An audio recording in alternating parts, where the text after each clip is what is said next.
wabarakatuh. Waalaikumsalam. Alhamdulillahirabbil alamin wa bihi nasta'inu ala umuri dunya waddin wa ala alihi wa ashabihi ajmain amma ba'du. Yang terhormat Ketua STKIP Muhammadiyah Kuningan, Bapak Nanan Abdul Manan MPD. Yang saya hormati Ketua Prodi Pendidikan Matematika STKIP Muhammadiyah Kuningan, Bapak Evan Farhan Wahyu Puadi MPD. Yang saya hormati Ketua Lembaga Pelatihan dan Pengembangan STKIP Muhammadiyah Kuningan, Bapak Oman Hadiana MPD. Yang saya hormati Ibu Dr. Nurjanah MPD. Alhamdulillah sudah bergabung Ibu. Yang saya hormati narasumber webinar kali ini, Ibu Indri Nur Aini MPD dan Bapak Riki Yuliardi MPD. Bapak, Ibu, serta rekan-rekan mahasiswa peserta webinar yang saya hormati dan banggakan. Selamat siang dan salam sejahtera untuk kita semua. Sampurasun. Pertama dan yang lebih utama, marilah kita panjatkan puji syukur kehadirat Allah Subhanahu wa Ta'ala karena berkat karunia dan nikmat yang telah diberikan, kita semua bisa bersilaturahmi di acara webinar kali ini, tentunya dalam keadaan sehat walafiat. Sholawat serta salam semoga tetap tercurah limpah kepada Nabi besar kita, Nabi Muhammad Sallallahu Alaihi Wasallam, kepada para sahabatnya, keluarganya, dan semoga sampai kepada kita selaku umatnya. Amin ya robbal alamin. Bapak Ibu yang saya hormati, saya ucapkan terima kasih dan selamat bergabung di acara webinar PMTK 2020 dengan tema pemanfaatan teknologi dalam media pembelajaran matematika di era new normal. Adapun susunan acaranya: 1. Pembukaan, 2. Sambutan, 3. Penyampaian materi, dan yang keempat, penutup. Baik Bapak Ibu, untuk mengefektifkan waktu, mari kita memasuki acara yang pertama, yaitu pembukaan, dengan bersama-sama membacakan basmalah. Bismillahirrahmanirrahim.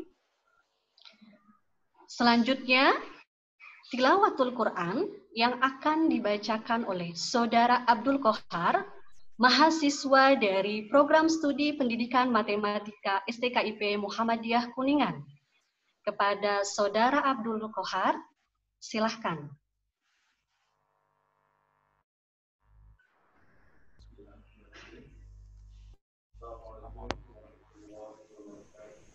Waalaikumsalam warahmatullahi wabarakatuh.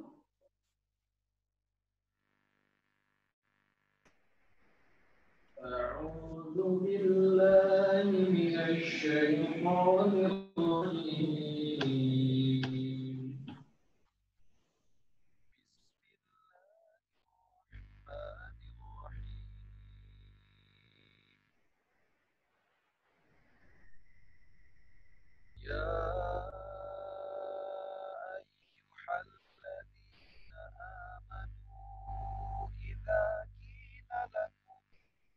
تفسحوا في المجالس إذا قيل لكم تفسحوا في المجالس فافسحوا يفسح الله لكم وإذا قيل انشزوا فانشزوا يرفع الله الذين آمنوا يرفع الله الذين آمنوا منكم والذين أوتوا العلم درجات والله بما تعملون خبير يا أيها الذين آمنوا إذا ناجيتم الرسول فقدموا بين يدي نجواكم صدقة ذلك خير لكم وأطهر فإن لم تجدوا فإن الله غفور رحيم صدق الله العظيم. Assalamualaikum warahmatullahi wabarakatuh.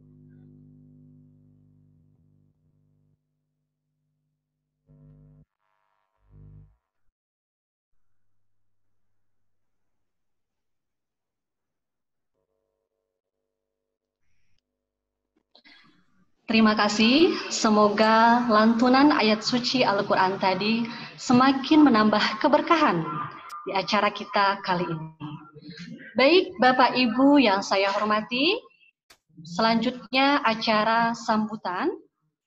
Sambutan yang akan disampaikan oleh Ketua STKIP Muhammadiyah Kuningan, sekaligus membuka acara webinar PMTK 2020 STKIP Muhammadiyah Kuningan dengan tema pemanfaatan teknologi dalam media pembelajaran matematika di era new normal.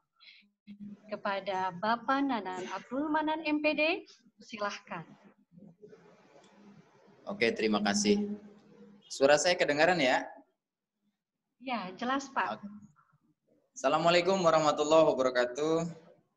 Waalaikumsalam. Alhamdulillahilladzi arsala rasulahu bil huda wa dinil haqq yudhhiruhu 'ala dini kulli wa kafa billahi syahida. Asyhadu an la ilaha illallah wahdahu la syarikalah la nabiyya ba'dah amma ba'du.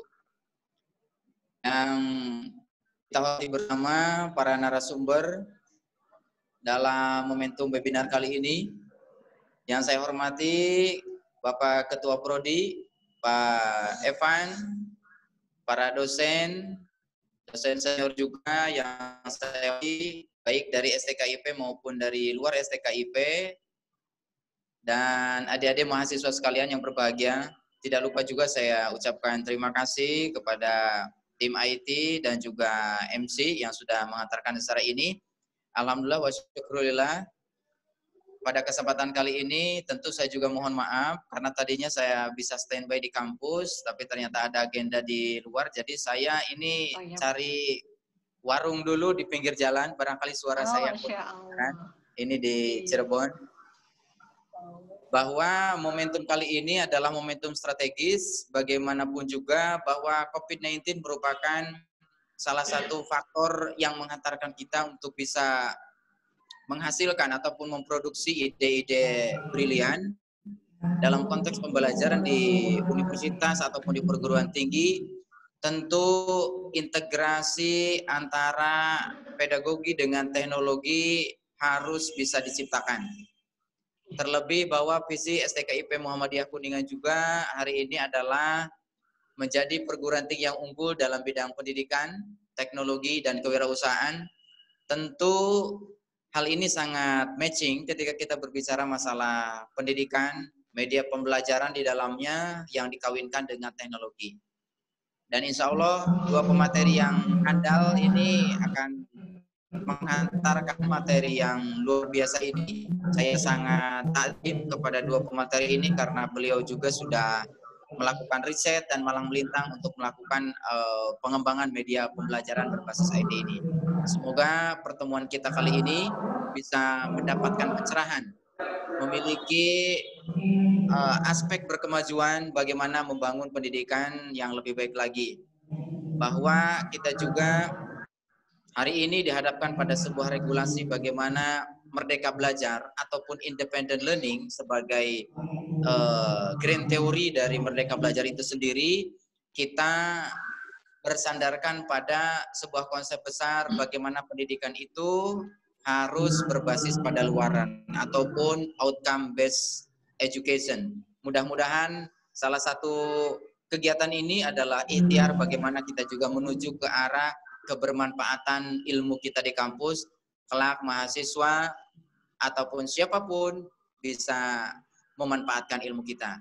Dengan ucapan Bismillahirrahmanirrahim, saya buka acara webinar kali ini dengan tema besar yaitu pemanfaatan teknologi untuk pengembangan media pembelajaran. Mari kita bersama-sama membaca Bismillahirrahmanirrahim. Semoga sukses acara ini. Lupa untuk tetap menjaga tali silaturahmi kita. Setelah selesai acara ini akan terus berlanjut untuk mengikuti workshop series berikutnya agar kita bisa sharing knowledge, sharing untuk satu sama lain, perguruan tinggi yang lain, dan kita saling menopang satu sama lain.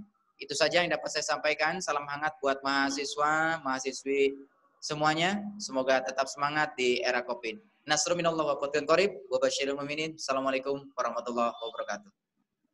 Waalaikumsalam warahmatullahi wabarakatuh. Terima kasih Pak Ketua atas pesan dan motivasinya ya buat kita semua.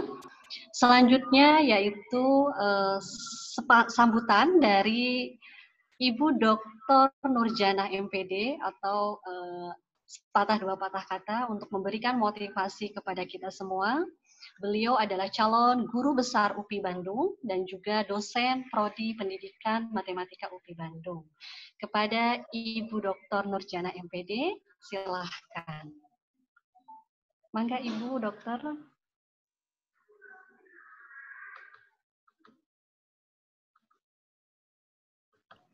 Di mute dulu Bu, audionya.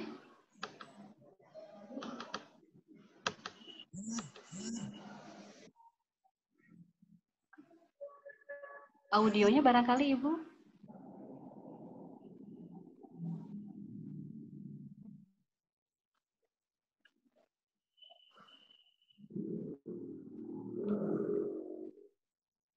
Mangga Ibu.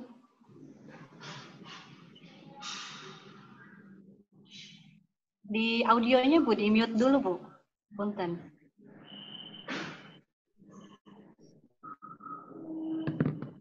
Ya, iya sudah Ibu, mangga.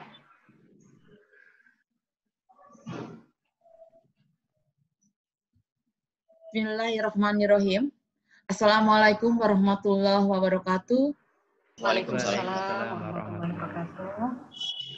Yang terhormat Ketua STKIP Muhammadiyah Kuningan, yang terhormat panitia penyelenggara, yang terhormat para pemateri, yang terhormat para partisipan, puji syukur saya panjatkan pada Allah Subhanahu wa Ta'ala bahwa kita hari ini bisa dalam pembelajaran. Yang saya tahu sampai semester ajaran baru bahwa pembelajaran tidak ada tatap muka, itu menurut Perwal di Bandung gitu ya. Jadi tetapi guru harus tetap kreatif memberikan pembelajaran yang terbaik buat siswa-siswinya. Salah seorang pemateri yaitu Pak Riki Yuliardi akan memberikan workshop pembuatan media pembelajaran interaktif melalui software GeoGebra dan Cabri 3D.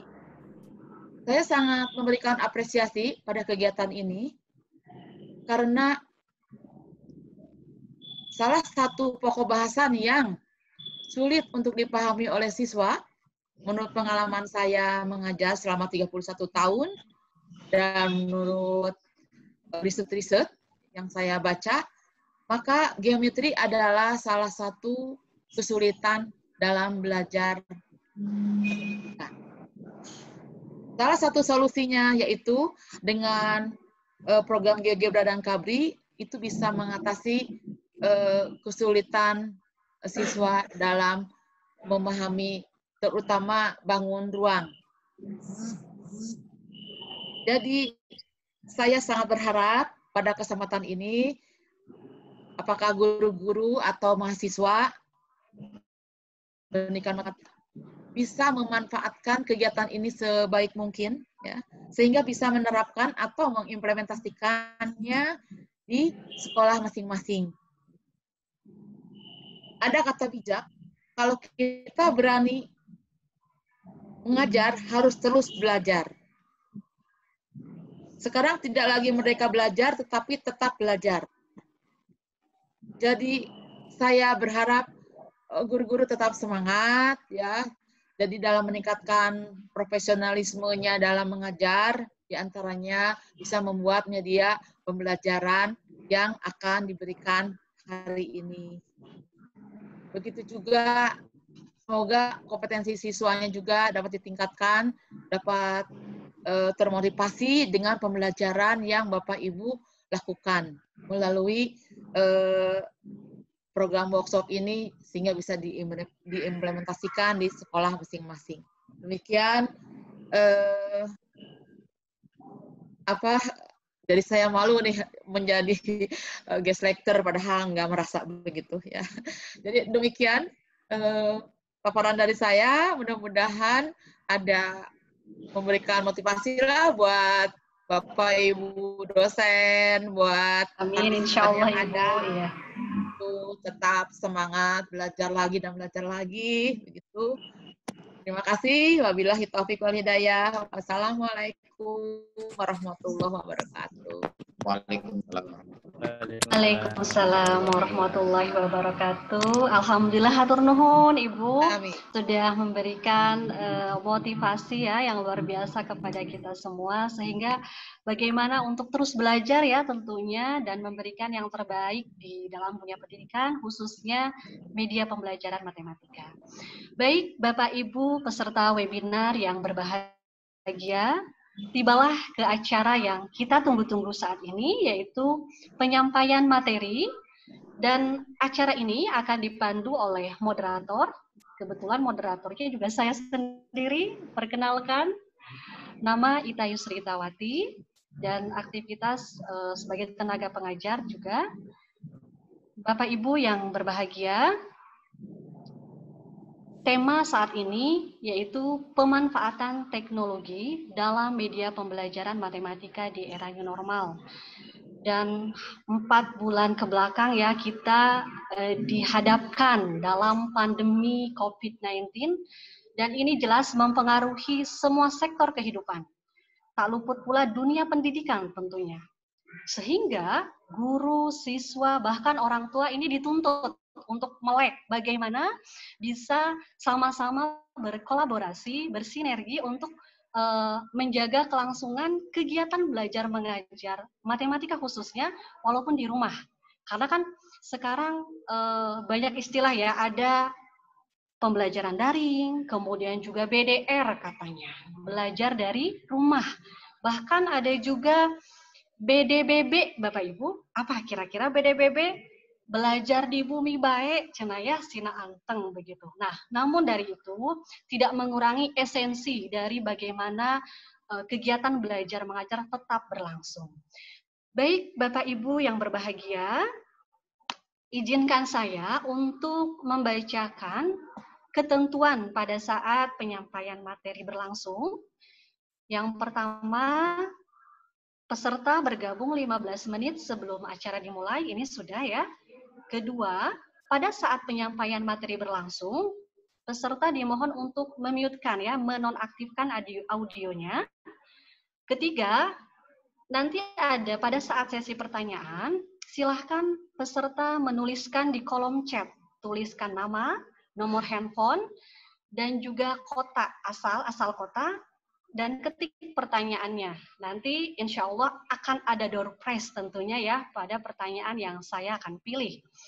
Selanjutnya peserta mengisi link daftar hadir yang nanti akan saya share di kolom chat. Dan yang terakhir nanti pada saat sesi foto bersama, semua peserta dimohon untuk mengaktifkan videonya. Baik Bapak Ibu yang berbahagia, tibalah kita menyimak pemaparan materi yang pertama, yaitu mengenai pengelolaan pembelajaran matematika berbasis teknologi yang aplikatif di era new normal. Dan alhamdulillah narasumber kita juga sudah bergabung, Ibu Indri. Halo Ibu. Ya, halo. Iya, baik. Alhamdulillah sudah bergabung. Sebentar saya bacakan dulu biodata dari beliau, dari narasumber kita yang pertama. Nama Ibu Indri Nuraini MPD. Beliau adalah seorang dosen di Prodi Pendidikan Matematika Unsika Karawang. Kemudian juga kandidat doktor ya Ibu ya di Universitas Sriwijaya Palembang. Penghargaan yang beliau raih juga ini sebagai peraih hibah Ristek Dikti. Latar belakang pendidikannya S1 di UIN Bandung, S2-nya di UPI Bandung, dan sekarang sedang menempuh S3 di Unsri Palembang. Baik, mangga untuk materi yang pertama kepada Ibu Indri Nuraini MPD, silahkan. Baik, terima kasih kepada Ibu Nita selaku moderator. Pada kesempatan kali ini, izinkan saya untuk berbagi seperti yang tadi Ibu Nurjana bilang ya. Bismillahirrahmanirrahim. Assalamualaikum warahmatullahi wabarakatuh. Bismillah, alhamdulillah, salatu wassalamu ala rasulillah, amma ba'du. Yang terhormat Ketua STKIP Muhammadiyah Kuningan, Bapak Nanan Abdul Manan MPD, beserta jajarannya. Kemudian yang terhormat Ketua Prodi Pendidikan Matematika, Bapak Evan Arhan Wahyu Puadi, beserta yang terhormat dosen saya ya, Ibu Dr. Nurjana, Ibu Damang, Ibu terima kasih sudah hadir pada kesempatan kali ini. Mohon maaf Ibu jika ada nanti yang harus diluruskan gitu ya. Saya di sini masih belajar. Terima kasih atas kesempatannya.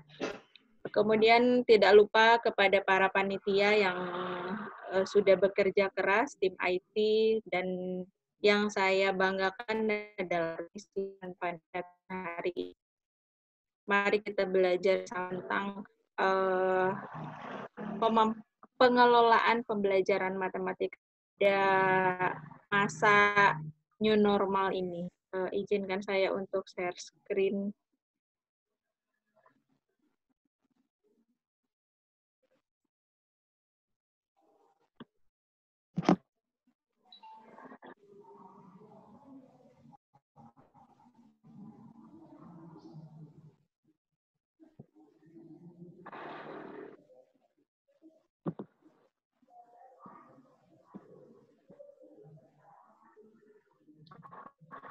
Sudah masuk ke screen saya, Bu Ita?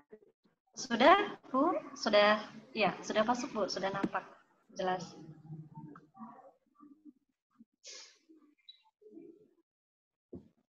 Baik, kesempatan hari ini saya akan menyampaikan atau mari kita belajar bersama tentang bagaimana pengelolaan media pembelajaran berbasis teknologi yang aplikatif di masa new normal. Jadi bagaimana sih siswa supaya tetap belajar matematika gitu. Jangankan di masa new normal, di masa new normal saja matematika adalah sesuatu yang kadang-kadang atau beberapa siswa yang merasa bahwa matematika itu bikin pusing, matematika itu menyeramkan dan lain sebagainya, itu yang harus atau yang menjadi PR bagi kita selaku guru ya.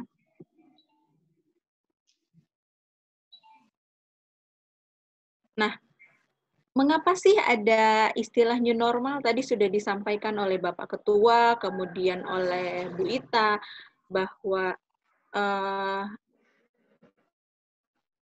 saat ini Indonesia atau bahkan global ya, secara dunia, kita sedang dihadapkan pada satu pandemi gitu, yaitu COVID-19, yang mana ini berpengaruh ke berbagai aspek termasuk pendidikan. Gitu.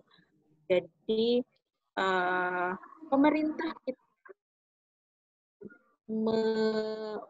membuat peraturan kalau sekolah itu tidak dulu, kalau siswa itu tidak dulu pergi ke sekolah. Jadi sekolahnya berada dulu atau dilaksanakan di rumah.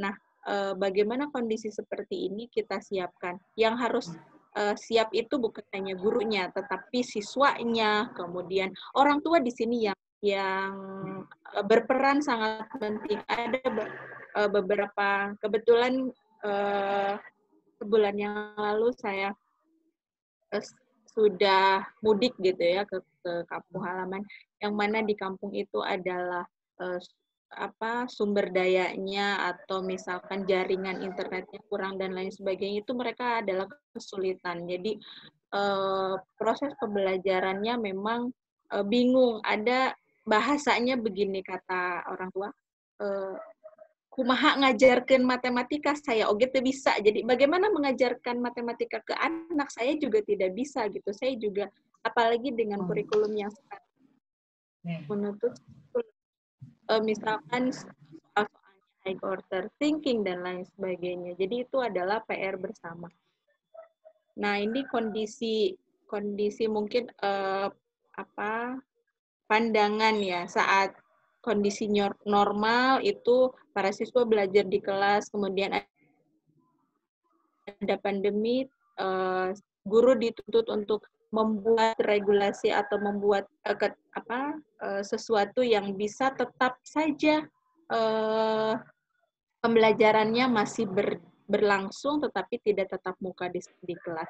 Nah, kemudian setelah itu ada yang namanya new normal, yang mana pemerintah membuat kotak-kotak atau membuat klaster-klaster. Saya kebetulan tadi membaca IG-nya Gubernur ya, Pak Ridwan Kamil, itu di Sukabumi akan ada sekolah percontohan untuk yang tetap masuk gitu, SMK apa gitu ya, SMA atau SMK. Jadi dalam satu itu diisi oleh satu siswa dan itu dibuatkan semacam kotak begitu.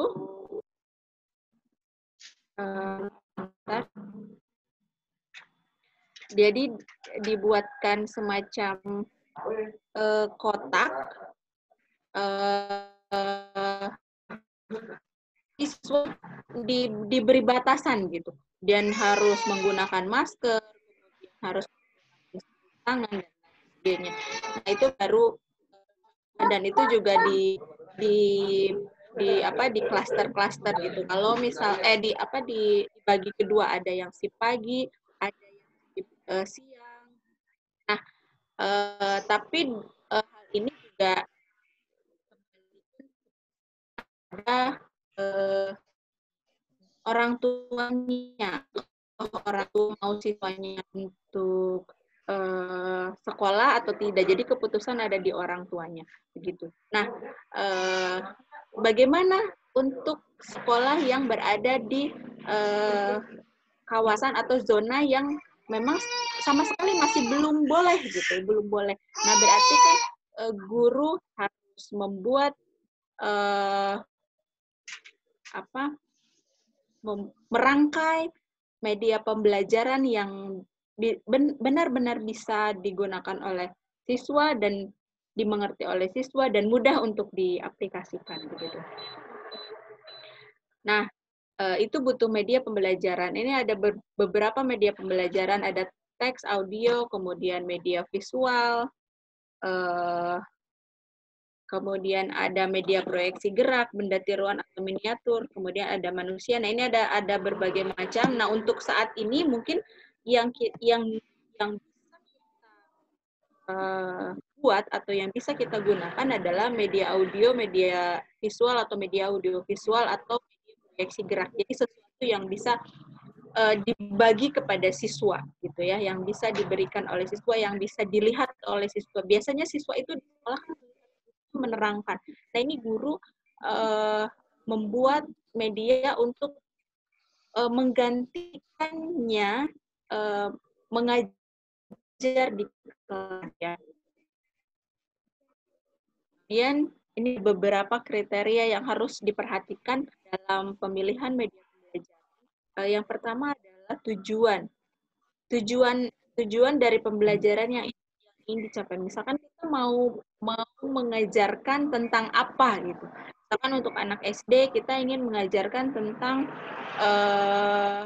membedakan satuan, gitu. Tujuannya itu. Kemudian sasarannya, sasarannya anak SD berarti kita harus maaf ini psikologi perkembangan. Kita harus berkaitan dengan psikologi perkembangan peserta didik. Jadi anak SD itu harus konkret dulu, harus ngelihat bendanya. Kalau misalkan timbangannya harus lihat timbangannya gitu. Jadi bukan belum ke abstrak kalau untuk anak SD. Nah, untuk SMP, SMA dan seterusnya itu baru kita bisa disesuaikan. Kemudian karakteristiknya, yang bagaimana yang akan kita buat gitu, yang seperti apa gitu. Kemudian waktu, nah efisiensi waktu pembuatan. Karena kita ini kalau tidak salah ya, tadi juga sudah disampaikan oleh Bu Dr. Nurjana bahwa sampai nanti tahun baru itu Januari, pembelajaran itu kemungkinan akan masih di rumah gitu, belajar dari rumah. Jadi guru harus mampu untuk membuat media pembelajaran semua sub pokok bahasan gitu. Berarti efisiensi waktu itu benar-benar ditulis atau misalkan di arrange dengan baik gitu. Nah, kemudian seterusnya ada biaya. Dan di samping waktu kita juga biaya, kita harus misalkan kalau mau membuat media pembelajaran yang berbentuk fisik gitu ya, harus kita hitung itu biayanya masuk atau tidak dan lain sebagainya. Nah, jadilah media pembelajaran yang efektif dan efisien. Kita sudah memilih kriterianya, jadi tujuannya sudah tahu, kemudian sasarannya untuk siapa. Kalau kita guru SD ya berarti kita sesuaikan dengan guru SD bagaimana menurut biasa kan kalau ada tahapan ya ada sensori motor dan lain sebagainya. Kemudian karakteristiknya bagaimana kita mau menggunakannya apa, visual atau media visual atau media gambar yang bergerak dan lain sebagainya.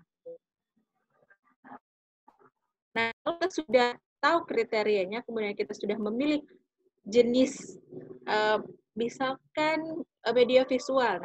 Nah, berarti ada manfaatnya. Salah satu manfaatnya adalah memungkinkan adanya interaksi langsung antara siswa dengan lingkungan. Misalkan kita membuat kalau untuk SD kita membuat pemahaman tentang skala.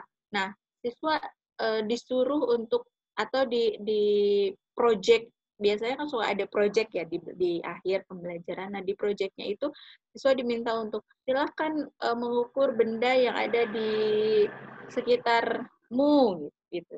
Cuman mengukur atau diameter pohon misalkan gitu atau panjang atau tinggi dari tiang rumahmu atau apa dan lain sebagainya gitu. Nanti saya bentar.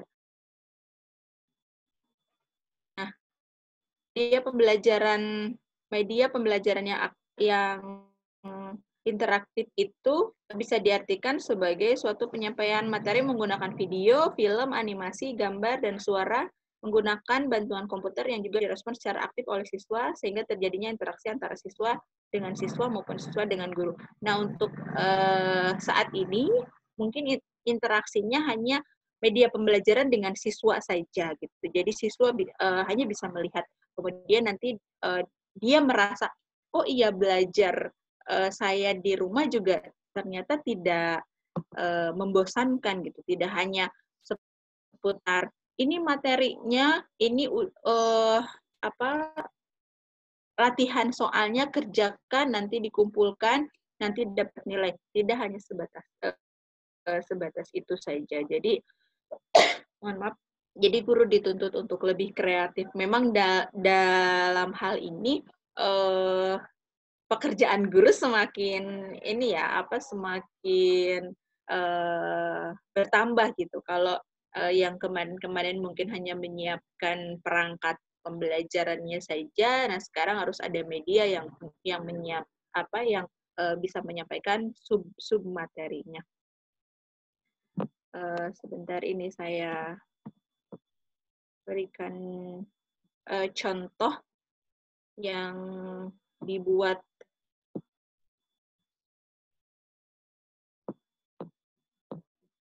Nah, ini ada contoh media pembelajaran yang dibuat oleh salah satu mahasiswa. Ini perpaduan antara Microsoft PowerPoint dengan apa namanya? Nah, jadi di sini siswa diajak dulu dibuat interaksi. Sebelum memulai, kami akan menguji kamu terlebih dahulu. Yakin untuk melanjutkan? Jadi siswa tidak berasa sedang belajar kan? Bahkan di sini siswa diajak untuk seperti dia sedang bermain game gitu. Apakah yakin untuk melanjutkan? Misalkan ya, gitu. Kita klik ya. Nah, nilai uang di samping adalah, nah berapa ini? 10.000 gitu. Misalkan klik ini. Wah, benar, kamu hebat. Jadi ada interaksi di dalamnya gitu. Jadi tidak hanya misalkan tadi nilai uang ini berapa, terus dia benar, udah aja tidak ada apresiasi gitu ya. Nah, ini jadi ada, wah benar, kamu hebat rasanya. Kemudian klik siap. Nah, kemudian ini lagi dan seterusnya dan seterusnya. Ini ada satu buku gambar 2.000, satu set pensil warna 2.000. Nah, berapa 2 buku gambar? Tangan 6.000. Gitu. Nah, ada lagi apresiasi untuk siswa tersebut. Wah, benar, kamu hebat.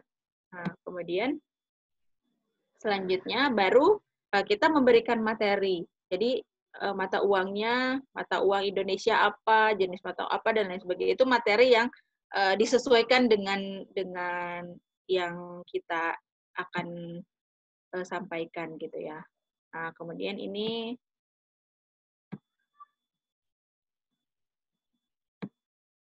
materinya masih materi. Ya, dan di akhir itu ada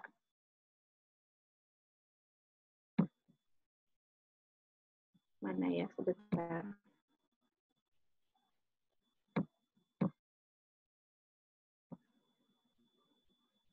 Nah, kalau salah ini, salah, tidak apa-apa, kamu pasti bisa, coba lagi. Jadi, suruh dia coba lagi. Gitu. Jadi, suruh dia baca lagi.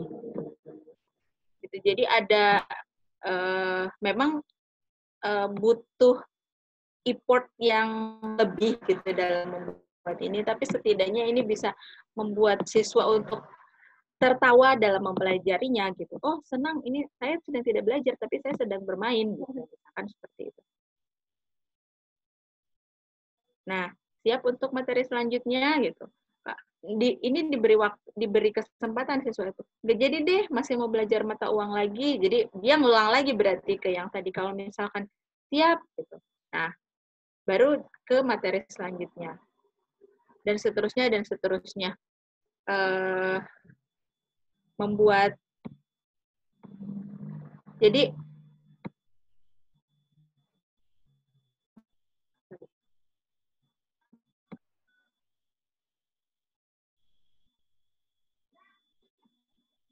ya, jadi ada intinya bagaimana untuk mengajak siswa itu senang belajar walaupun tidak dengan teman-temannya misalkan, atau tidak ketemu dengan gurunya, tidak berangkat ke sekolah. Bahkan ada saya punya keponakan yang sampai membuat lagu. Jadi isinya itu tidak sekolah, tidak dapat uang jajan, hanya mengerjakan tugas dan lain sebagainya. Nah, semoga dengan kondisi seperti ini kita lebih kreatif, gitu. Kita lebih memberikan usaha yang lebih untuk membuat pembelajaran itu lebih menyenangkan, gitu ya. Mungkin itu dari saya. Ini ada quote, siswa tidak membutuhkan guru yang sempurna, siswa membutuhkan seorang guru yang bahagia, yang membuat mereka bersemangat dan menumbuhkan kecintaan terhadap guru yang berbahagia. Terima kasih atas kesempatannya. Jangan lupa untuk berbahagia hari ini. Wassalamualaikum warahmatullahi wabarakatuh. Waalaikumsalam warahmatullahi wabarakatuh. Alhamdulillah, terima kasih Bu Indri. Luar biasa ini pemaparan materinya ya. Jadi bagaimana kita selalu bahagia sehingga akan peserta didik kita juga akan mengambil sinyal-sinyal kebahagiaan ya Bu Indri ya tentunya. Baik, terima kasih Bu Indri. Alhamdulillah sharing ilmunya dan saya ingatkan kembali kepada Bapak Ibu peserta webinar, jika ada pertanyaan, silahkan diketik di kolom chat, nanti saya akan pilih pertanyaannya, dan akan ada door prize ya, untuk pertanyaan yang saya pilih tentunya. Baik, Bapak Ibu peserta webinar yang berbahagia, selanjutnya kita menginjak ke acara pemaparan materi dari narasumber yang kedua, yaitu oleh Bapak Riki Yuliardi MPD, dan ini materinya mengenai materi untuk yang kedua, yaitu pembuatan media pembelajaran matematika interaktif dengan software GeoGebra dan Cabri 3 dimensi. Narasumber kita hari ini yaitu Bapak Riki Yuliardi MPD. Beliau seorang dosen Prodi Pendidikan Matematika STKIP Muhammadiyah Kuningan. Kemudian juga beberapa penghargaan yang sudah diterima, di antaranya peraih hibah Ristek Dikti tentang media pembelajaran berbasis teknologi, kemudian juga penulis buku Easy Math with GeoGebra, dan statistika penelitian SPSS 20.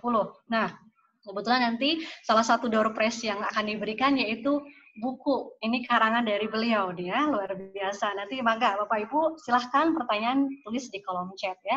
Baik, Bapak Ibu yang berbahagia, kita simak pemaparan materi yang kedua dari narasumber kita yang kedua, Bapak Riki Yuliardi MPD. Silahkan.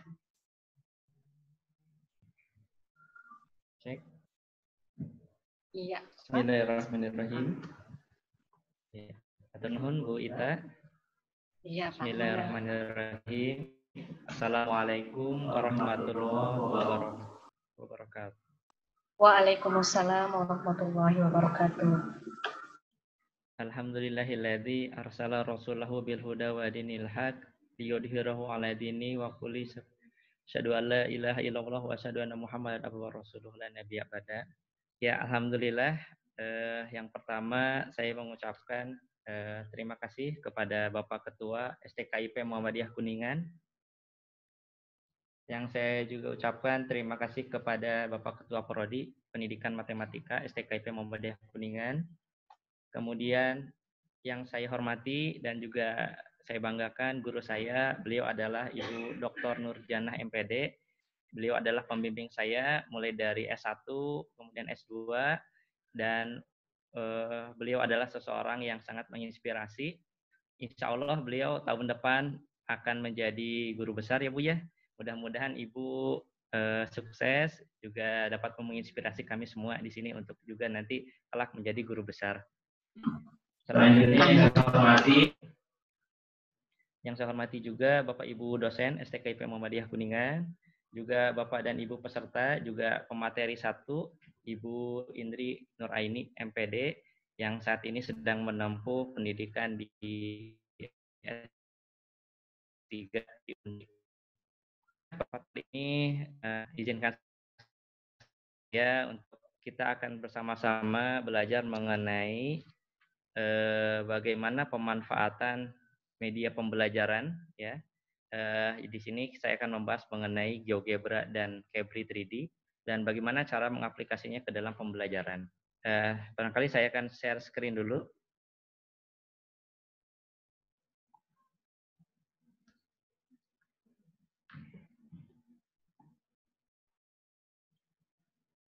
Ya.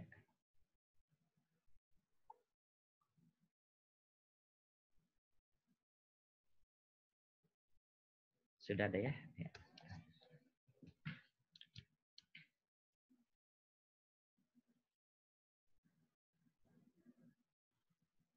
Ya. Iya, sudah ada Pak, jelas. Ya, mudah-mudahan tidak error ini.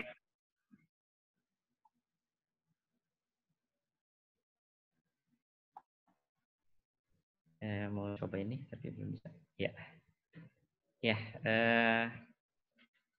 Bismillah kita mulai. Nah, di sini yang akan saya bawakan adalah pembuatan media pembelajaran interaktif dengan software GeoGebra dan Cabri 3D.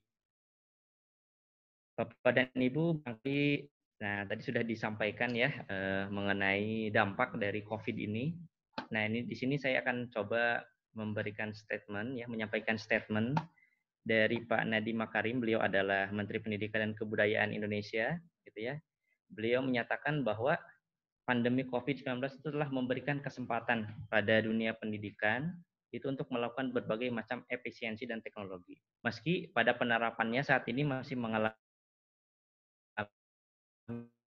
banyak kekurangan, guru hingga seperti di internet itu dari Karim. Pak Enggar Tias Tolukito, beliau adalah seorang ekonom, mengusahakan. Beliau adalah saat ini menjabat sebagai Ketua IPIBU.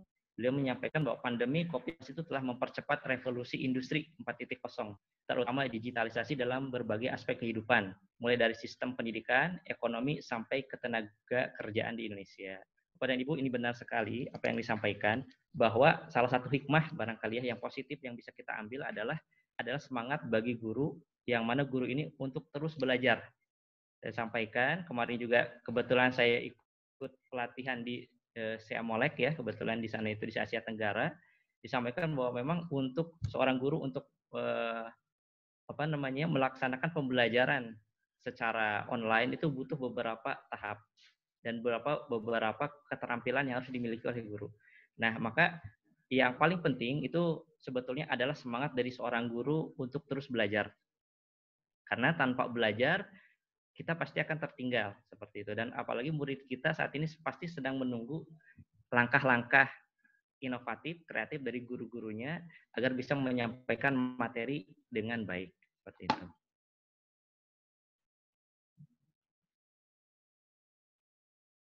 Ya, oke. Nah, Bapak dan Ibu, barangkali sebagian di sini sudah ada yang mengetahui bahwa di dalam matematika itu ada beberapa software yang biasa digunakan. Dan ini alhamdulillah adalah bagian dari timeline penelitian yang pernah saya lakukan mulai dari tahun 2016. Waktu itu saya melakukan penelitian tentang pemanfaatan GeoGebra dalam meningkatkan kemampuan komunikasi. Nah, ini alhamdulillah ini dulu sempat dibimbing oleh Ibu Nur. Nah, ini adalah hasil kolaborasi dengan beliau. Beliau juga banyak membimbing saya, khususnya bagaimana cara mengajarkan kepada siswa tentang media pembelajaran interaktif. Atur nuhun Ibu.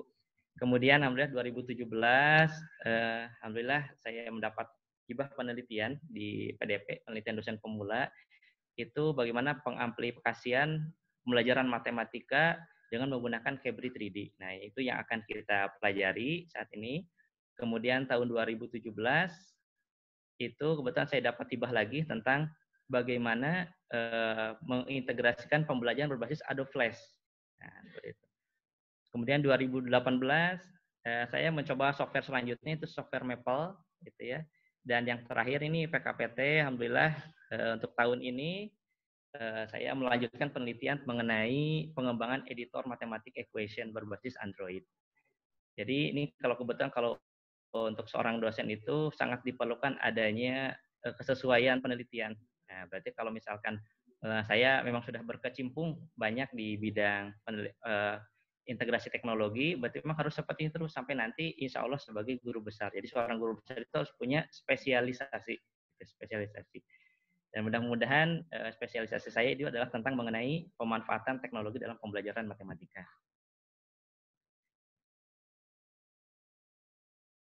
Selanjutnya kita lihat di sini.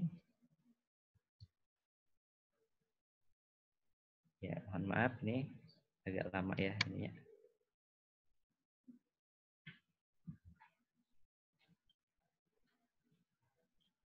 Ya, nah kita lanjutkan. Mengapa sih dibutuhkan sebuah media dalam pembelajaran? Nah, kita bisa melihat di sini ada sebuah penelitian dari seorang pakar yaitu Edgar Dales. Ini Edgar Dales ini meneliti tentang bagaimana siswa belajar, dan metode apa sih yang paling efektif digunakan sehingga siswa itu dapat menyerap pembelajaran dengan lebih baik. Ternyata di sini kita bisa melihat bahwa siswa itu hanya menyerap 10% dari apa dia baca. Kemudian 20% hanya menyerap apa yang dia dengar. Kemudian 30% itu apa yang dilihat seperti contohnya video lain. Kemudian siswa lebih sekitar persen dia lihat dan dia dengar. Kemudian 70% itu apa yang dia sampaikan ya dengan apa yang dia tuliskan. Di sini bisa contohnya adalah partisipasi dalam workshop hands-on ya. Kemudian kita membuat desain collaborative lesson dan seterusnya. Dan yang 90% itu yang paling tinggi itu adalah apa yang mereka lakukan. Di antaranya adalah desain atau perform a presentation, do the real thing, dan seterusnya. Nah, jadi apa sih di mana sih posisi dari media pembelajaran itu? Media pembelajaran interaktif itu sebetulnya digunakan agar siswa itu dapat lebih memahami, bisa lebih menyerap materi yang diajarkan oleh guru. Ya, nanti di sini insya Allah kita akan belajar. Saya akan seperti apa, bagaimana integrasinya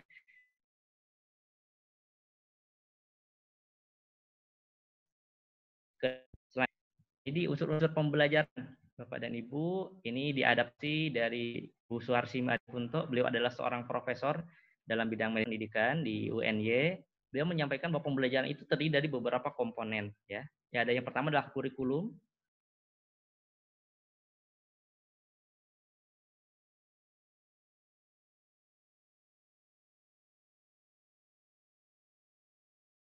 Kemudian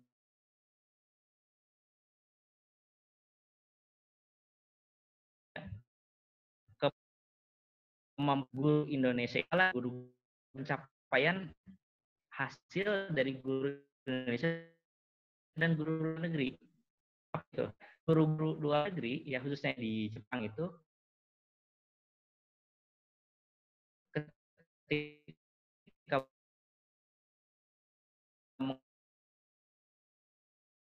itu mereka persiapannya bisa hampir seminggu. Mungkin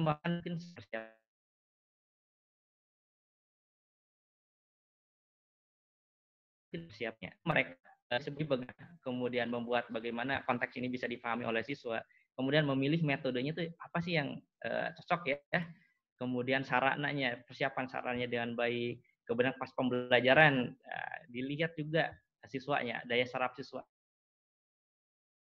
Kembali lagi. Nah, kalau di lesson tadi itu ada 3 tahap ya, ada plan, do, and see.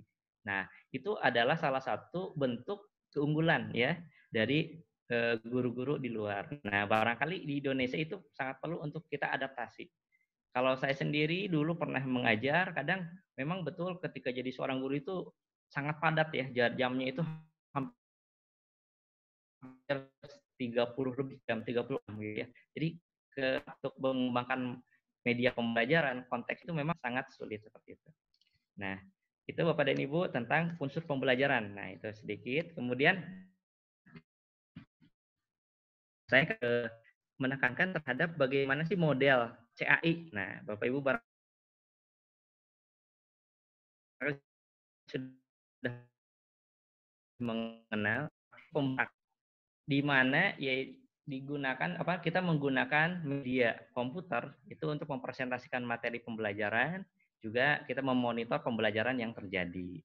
Nah, barangkali Bapak dan Ibu sudah familiar ya, CAI itu apa? Computer Assisted Instruction. Ada juga CBI ya, Computer Based Instruction. Sebetulnya kedua model pembelajaran ini ada persamaan dan ada perbedaan. Kalau CAI itu kita menggunakan media software, komputer itu sebagai alat bantu saja. Nah, kalau CBI sudah Computer Based Instruction itu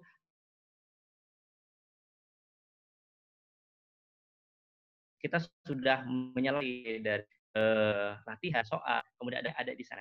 Nah, kalau CBI ini memang cocoknya seperti media pembelajaran Flash berbasis Adobe Flash, karena di Adobe Flash itu semua sudah ada di sistem tersebut.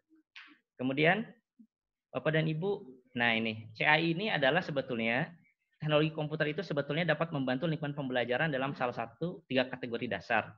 Yang pertama sebagai komunikasi, ya, kemudian untuk pendukungan presentasi, dan yang ketiga adalah bahan pelajaran siswa. Nah, kemudian bagaimana sih langkah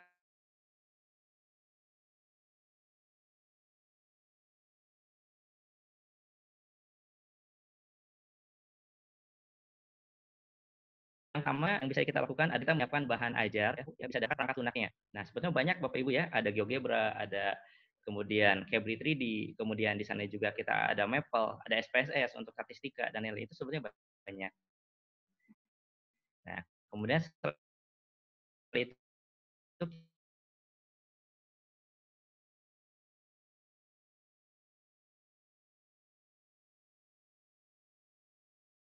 kita materi dengan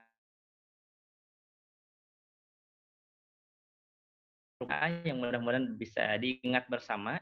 Ini bagaimana kita untuk melakukan pembelajaran berbasis komputer. Nah, akan tetapi Bapak dan Ibu dimanapun juga ya kita mengenal bahwa setiap model pembelajaran itu pasti ada keunggulan dan kekurangan. Nah, keunggulannya apa? Keunggulan itu pertama penyampaian materi ajar itu lebih menarik dengan menggunakan software. Nah, itu kebetulan yang saya alami ketika dulu melakukan penelitian itu siswa itu lebih antusias. Kemudian semangat juga lebih dalam untuk belajarnya. Kemudian yang kedua ada efektivitas waktu. Nah, bisa kita bayangkan misalkan seorang guru akan menerangkan mengenai bangun ruang seperti balok, kubus, dan seterusnya. Terkadang kan kita harus menggambar dulu. Nah, dan menggambar itu kan kita membutuhkan waktu juga. Nah, salah satu cara untuk mengefektifkan waktu itu adalah dengan menggunakan software pembelajaran. Seperti itu. Kemudian efisien dan hemat biaya. Nah, ya, Pak Ibu betul, efisien dan hemat biaya. Tidak usah kita menggunakan benda-benda atau misalnya alat peraga, itu cukup dengan menggunakan software bisa. Kemudian selanjutnya adalah ini mampu meningkatkan pengalaman belajar, jadi memperkaya pengalaman belajar siswa. Nah, adapun dari kekurangannya, yang pertama adalah membutuhkan waktu dalam menyusun bahan ajar. Nah, ini memang terbukti Bapak Ibu untuk menyusun satu mata bahan ajar, itu satu mata pelajaran itu kadang membutuhkan waktu mungkin berbulan-bulan ya. Kalau misalnya kita ingin bagus itu kan berbulan-bulan. Jadi kita merapikan, kemudian kita menyusun secara sistematis masih apa saja yang akan kita ajarkan kepada siswa seperti itu. Kemudian perlu keterampilan dan kreativitas guru. Ya, ini betul. Dan selanjutnya adalah manajemen kelas dan fokus siswa. Karena terkadang siswa juga ada yang fokusnya itu tidak bisa fokus ya. Jadi sebentar fokusnya, mungkin hanya 5 menit, 10 menit di kelas. Nah, jadi itu adalah kekurangan-kekurangan dari model CAI. Ya, ada kelebihan dan juga ada kekurangan. Oke.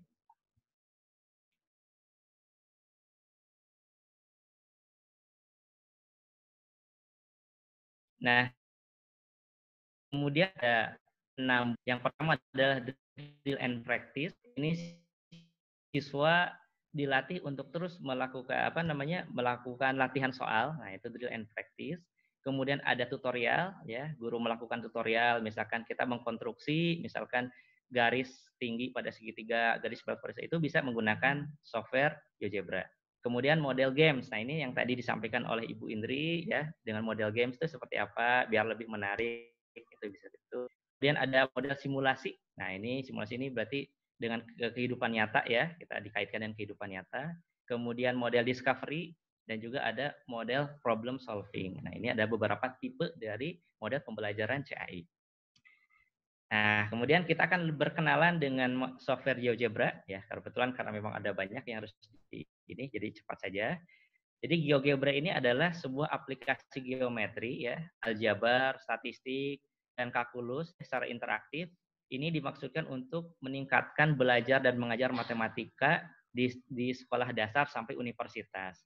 Ini kebetulan yang menciptakannya ini adalah seorang matematikawan asal Australia, namanya Marcus Howan Harter PhD.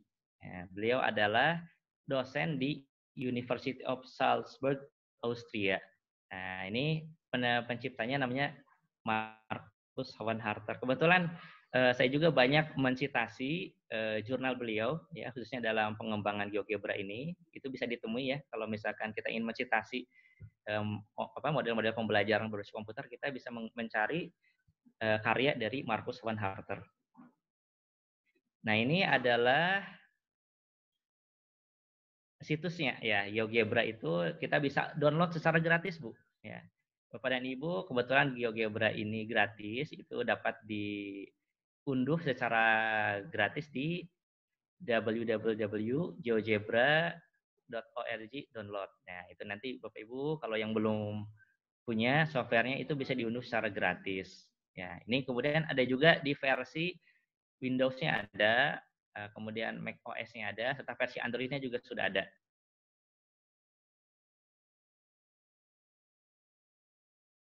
Ini salah satu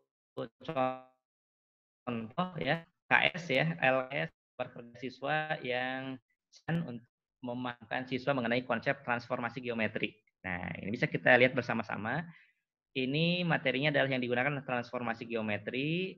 Yang pertama dilakukan adalah siswa diarahkan untuk mengidentifikasi apa sih rotasi itu gitu ya. Nah, karena di transformasi itu ada rotasi ya. Rotasi. Nah, bisa kita lihat di sini apa yang kamu amati dari gambar tersebut. Apakah ada perbedaan di antara keduanya? Nah, gitu ya. Kemudian nanti siswa mengisi di situ. Kemudian bagaimana posisi benda yang terbentuk dari hasil perputaran tersebut. Nah, ini akan membantu siswa mengkonstruksi pemahaman mengenai konsep perputaran atau rotasi. Kemudian setelah itu kita akan coba mengaplikasikan dengan menggunakan GeoGebra nih. Nah, pertama petunjuknya adalah jalankan software GeoGebra. Buatlah titik-titik koordinat sesuai dengan gambar di bawah. Hubungkan titik-titik tersebut hingga membuat sebuah bidang segitiga atau segi empat. Nah, ini kebetulan yang saya gunakan siswa itu sudah dikondisikan itu seorang atau satu orang atau boleh berdua itu menghadapi komputer ya gitu. Jadi siswa program softwarenya sudah ada, sudah diinstal. Jadi nanti siswa akan mencoba sendiri. Kemudian di situ instruksi selanjutnya untuk melakukan sebuah rotasi dibutuhkan titik pusat. Nah, maka buatlah titik O ya 0,0 sebagai titik pusat. Nanti siswa bikin titik pusatnya. Setelah itu, klik menu Transformation, pilih Rotate Object Around Point by Angle. Nah, nanti siswa akan mencoba sendiri, ya. Nah, nanti kalau misalkan searah jarum jam atau berlawanan arah jarum jam. Nah, nanti gambarkan hasil dilatasi, gambarkan hasil rotasi tersebut pada worksheet yang telah disediakan. Nah, itu salah contoh dari LKS-nya.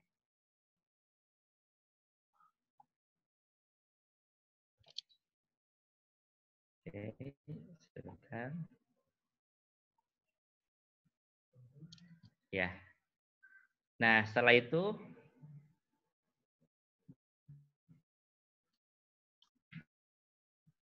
ya, nah nanti bisa kita lihat di sini. Nah, nanti kita coba rotasinya. Tadi kan 90 derajat, nanti 180 derajat sebagai sebagaimana. Kemudian 270 derajat seperti apa. Nah, nanti di akhir itu ada kesimpulan. Jadi kita arahkan, ada kesimpulannya. Apakah pertama misalnya terjadi perubahan arah orientasi benda, ya atau tidak? Apakah terjadi perubahan bentuk benda, ya atau tidak? Apakah terjadi perubahan letak benda, ya atau tidak? Dan seterusnya. Nah, itu. Nah, jadi terakhir adalah kesimpulan ya. Bagaimana pengamatanmu di atas, maka kamu dapat menyimpulkan bahwa bayangan hasil rotasi benda adalah, nah silakan nanti siswa akan mengisi sendiri. Nah, baru setelah itu siswa sudah paham, nah nanti kita akan dikasih ini matriksnya. Nah, kira-kira kita isi nih matriks yang bersesuaian dengan rotasi itu seperti apa. Nah, itu. Nah, kalau di GeoGebra, nah nanti kita caranya seperti ini Bapak dan Ibu. Nah, kebetulan ya. Pertama kita buat titiknya A 2,1 B terusnya gitu ya. Kemudian setelah itu ini menu-menunya ya, ini di atas adalah tool ya, ini toolnya yang kita buat menggunakan polygon ya. Kemudian setelah itu kita klik namanya rotasi ya.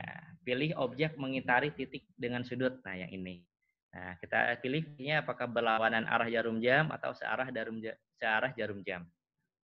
Nah, di sini kita lihat untuk menunjukkan bahwa lintasan rotasinya ini sudah terbentuk bayangannya. Ini adalah segitiga yang aslinya, ini adalah bayangannya. Kemudian kita ingin memahamkan bahwa sebetulnya ini ada di satu lingkaran, satu lintasan. Ya, jadi kita buat sebuah lingkaran. Kita lihat di sini, ini untuk menunjukkan bahwa lintasan rotasinya berbentuk lingkaran, itu kita menggunakan tools lingkaran dengan pusat titik 0,0. Dan setelah itu yang terpenting adalah kita menunjukkan bahwa ini betul 90 derajat. Nah, caranya seperti apa? Caranya adalah kita hubungkan antara titik A yang asli, yang awal itu dengan titik bayangannya. Nah, ternyata terbentuklah sudut 90 derajat. Nah, ini mudah-mudahan dapat memahamkan siswa.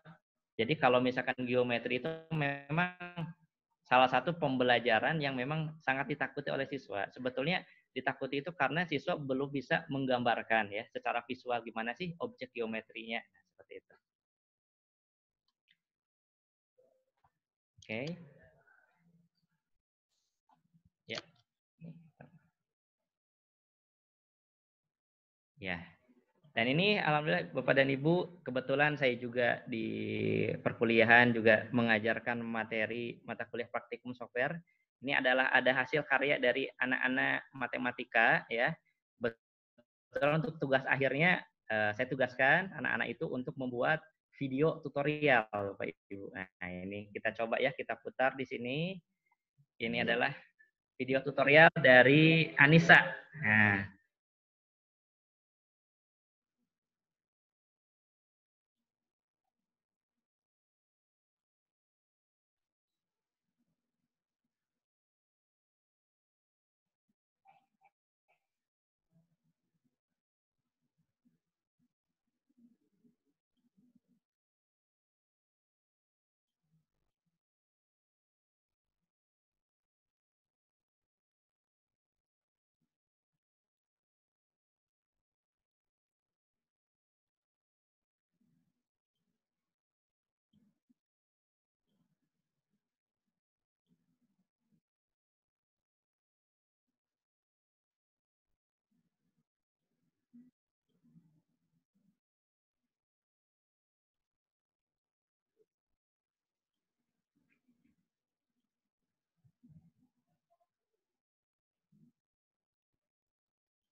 ya, itu sekilas ya Bapak dan Ibu tentang aplikasi di GeoGebra.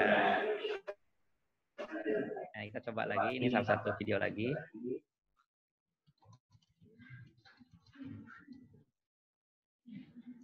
Ini tentang irisan kerucut.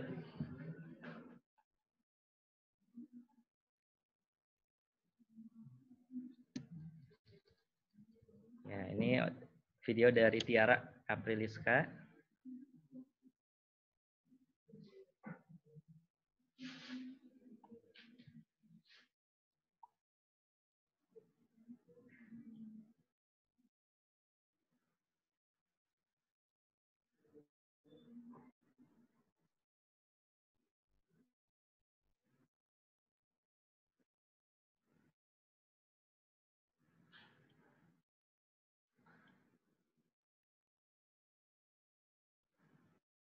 Kita percepat saja. Ya. Ya, ini tunjukkan dari irisan kerucut, Bapak Ibu.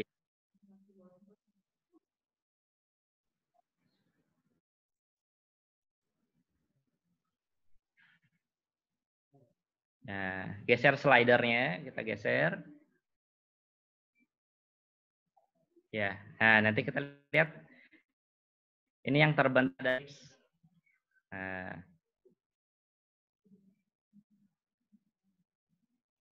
ya.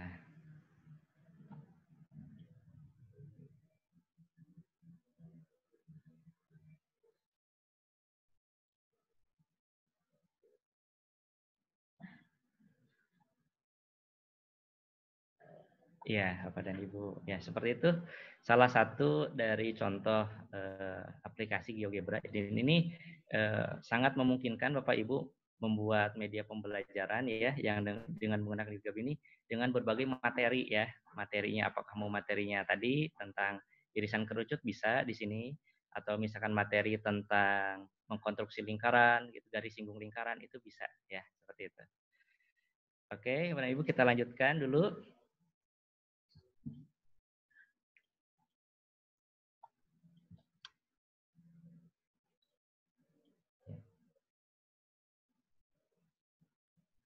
Ya.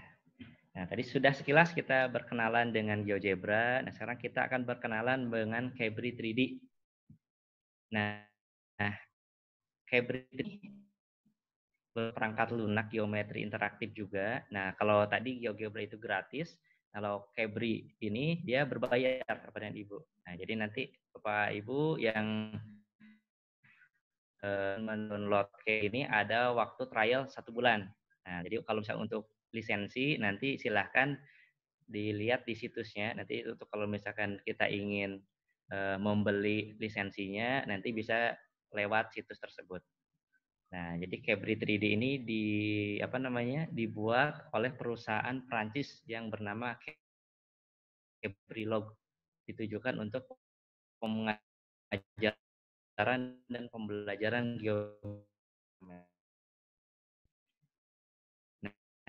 Nah, ini Cabri 3D juga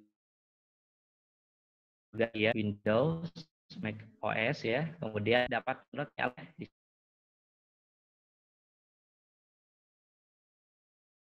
sini bisa dilihat cabri.com nanti di sana. Nah, klik saja nanti dia akan. Kalau mau di situ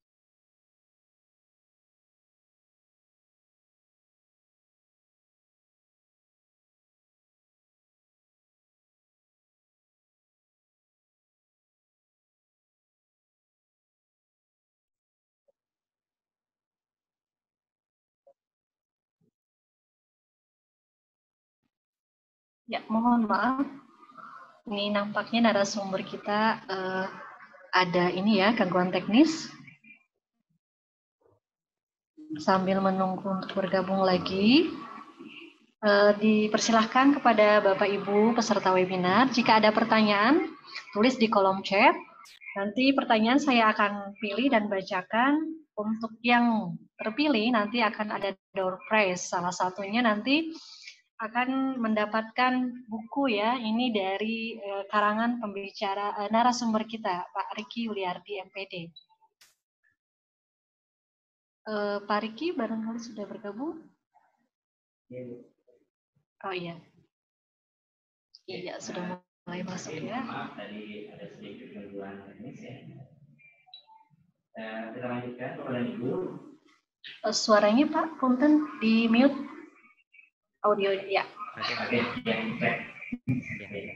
Ya, mohon maaf ada sedikit kendala teknis. Ya. Kita lanjutkan. Nah, saya akan membahas dulu mengenai kemampuan spasial. Jadi pengalamannya adalah dulu SMA itu saya kesulitan untuk memahami konsep tentang dimensi 3.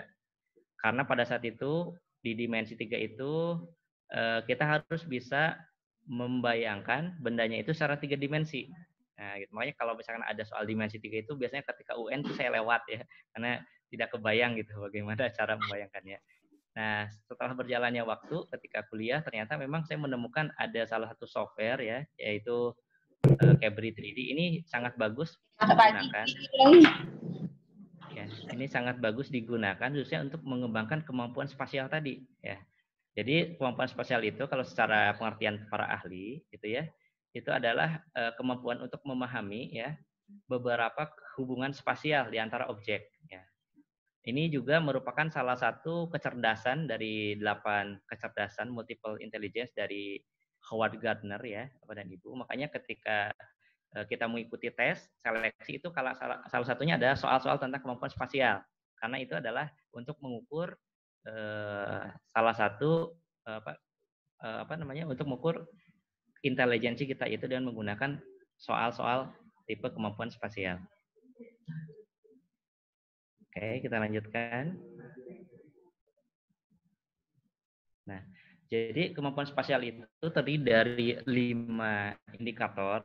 Pertama adalah spatial relation, yang kedua adalah mental rotation, kemudian ada spatial visualization, ada spatial perception, ada spatial relation. Nah, untuk artinya itu bisa Bapak Ibu baca sendiri ya, situ banyak ya. Nah, saya akan coba contohnya. Nah, ini contohnya. Ini kalau Bapak Ibu pernah ikut seleksi tes ya atau apa itu kadang menemukan soal-soal seperti ini ya.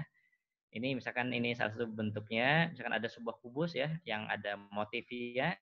Ini ketika kubus ini dibuka ya, kira-kira mana yang sesuai. Nah, ini kadang suka bingung gitu ya kita mengerjakan soal itu gimana ya. Nah, kemudian selanjutnya yang soal selanjutnya ini kali ini diputar nih.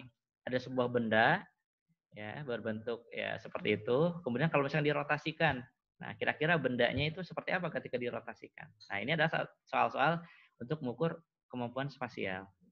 Nah, oke kita lanjutkan. Nah, ini contoh soal Bapak dan Ibu. Ini ada sebuah contoh soal yang biasanya ada di SMA ya, SMA kelas 3 ini ada nih.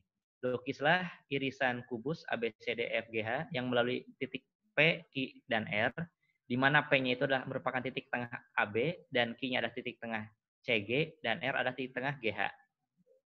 Nah, ini soal yang dulu saya lewat, Bu. Kalau ada soal seperti ini saya lewat, karena nggak paham ya gimana caranya. Nah, dengan menggunakan Cabri, ini akan memudahkan siswa. Nah, langkah-langkahnya gimana? Nah, nanti saya juga akan tampilkan ya videonya, tapi ini secara ini boleh langkah-langkahnya dulu. Ini kita buat dulu, kita konstruksi dulu kubusnya ya. Kita di dalam fitur Cabri itu ada untuk membuat kubus. Kita konstruksi kubusnya, kemudian ukurannya sesuai yang kita kehendaki. Kemudian kita bisa mengatur surface style ya. Jadi kalau tadi kan ini ada warnanya, sekarang kita ubah supaya transparan itu bisa seperti itu. Kemudian nah ini kita buatlah titik PQR dengan menggunakan menu midpoint ya, titik tengah ya. Kemudian kita hubungkan R dan Q-nya. Kemudian setelah itu kita perpanjang garis DC. Nah, ini biasanya kalau dulu kan di Quantum ya pakai penggaris segala macam gitu. Nah, ini dengan adanya Cabri ini, insya Allah ini akan memudahkan kita ya. Dihubungkan, kemudian ya perpanjang garis DC dengan menggunakan array. Tentukan titik potong antara perpanjangan garis RQ dan perpanjangan garis DS di DC di titik S. Nah, setelah itu kita hubungkan lagi perpanjang garis DH sehingga berpotongan dengan perpanjang garis RQ, hubungkan titik P dengan titik S dengan menggunakan tool line. Nah, ini seperti itu. Ini bisa diputar Bapak Ibu. Nanti saya kasih contoh videonya. Oke. Next, ya. Nah, nanti terbentuklah ya seperti ini. Titik potongnya ada titik potong U, V, dan S. Nah, kita tinggal menghubungkan titik P dan Q. Nah, setelah terbentuk titik-titik itu ya, kita hubungkan dengan menggunakan poligon. Hubungkanlah titik P, T, K, Q, R, X, Y dengan menggunakan tools poligon, maka terbentuklah bidang iris yang melalui titik P, Q, R di dalam kubus ABCD, EFGH. Nah, seperti itu. Jadi, siswa akan memudahkan siswa ini mencoba sendiri, Bu. Jadi, tidak usah kita tinggal kasih petunjuknya seperti ini, silahkan siswa untuk mencoba sendiri. Seperti itu. Nah, untuk lebih jelasnya saya akan menampilkan video. Ini juga hasil dari karya dari anak-anak ini yang luar biasa nih. Anak PMTK. Kita lihat bersama. Nah, ini kita akan mengkonstruksi bangun 5 segi N ya, beraturan. Nah, ini dengan menggunakan Cabri 3D. Ini dari Siska ya.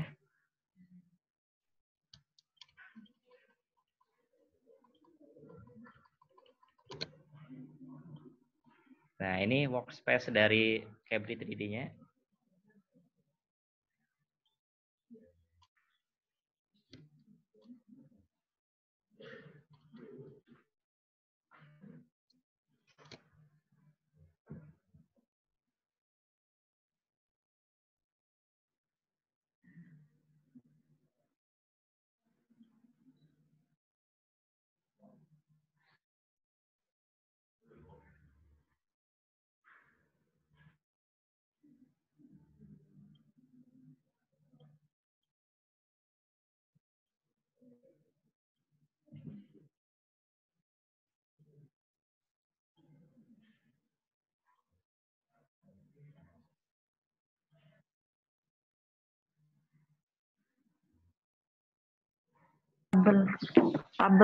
tabel ini yang aku tuh ada di ini di ibu sudah balik ini sering tadi.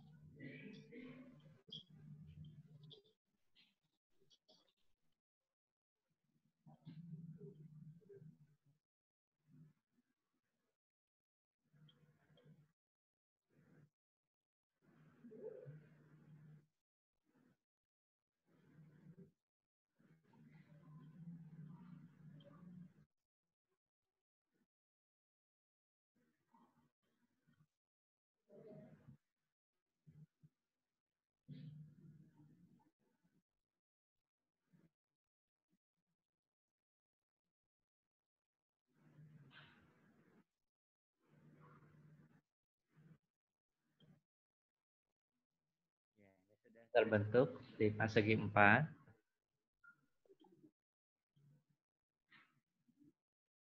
Ini bisa diputar Bapak dan Ibu. Putar.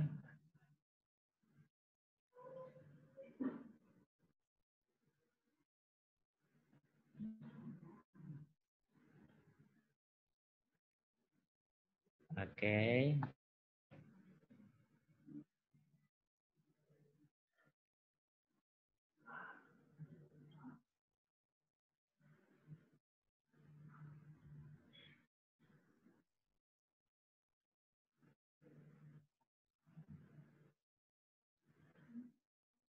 Ya, ini juga bisa kita buka ya.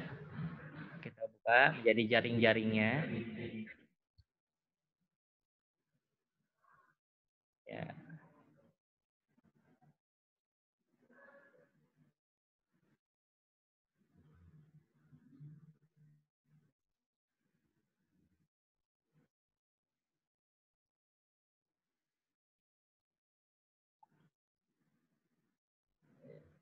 Ya, nah seperti itu. Nah, itu seperti itu Bapak dan Ibu ya. Dan silakan nanti misalkan untuk memahamkan siswa mengenai jaring-jaring, bangun ruang, itu bisa dengan menggunakan Cabri 3D. Seperti itu. Salah Contohnya ya, untuk mengkonstruksi bangun dimensi 3. Kemudian satu lagi, kita akan coba irisan bidang ya, yang tadi sudah seperti tadi yang sudah dijelaskan. Nah, itu. Oke, kita buat dulu kubusnya. Langsung terbentuk kubus.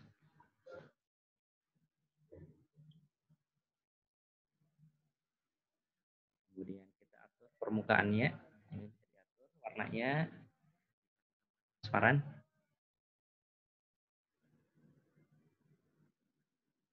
Ya. Kemudian kita tambahkan titik-titiknya. Ini bisa dinamain ya. Titik A, kemudian titik B, C, D, E, F, G, H.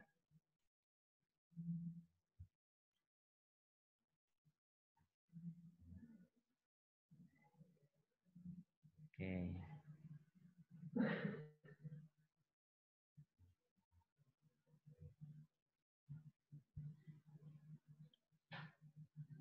Ya.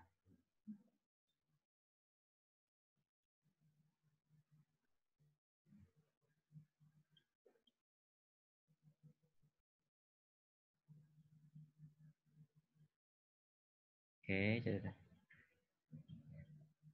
untuk membuat garis tinggal hubungkan dua buah titik. Nah, seperti itu.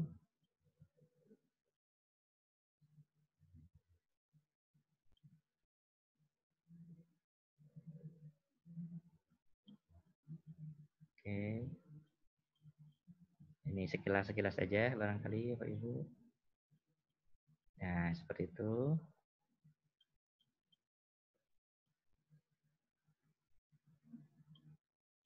Ya. Terus dilanjutkan langkah-langkahnya sampai nanti ini hasilnya terbentuklah. Ya, nah terbentuklah bidang irisan ya, yang tadi sudah dijelaskan seperti itu. Oke.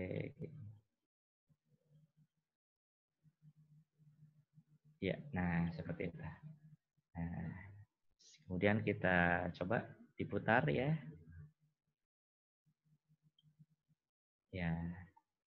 Nah, itu kegunaan dari Cabri 3D Bapak dan Ibu. Oke, cukup ya. Nah, insya Allah kebetulan saya sudah membuat modulnya Bapak dan Ibu. Nanti akan di-share oleh admin.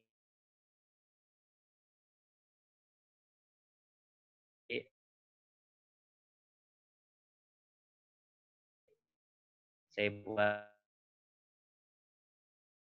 modul yang adalah pembelajaran geografi koloninya.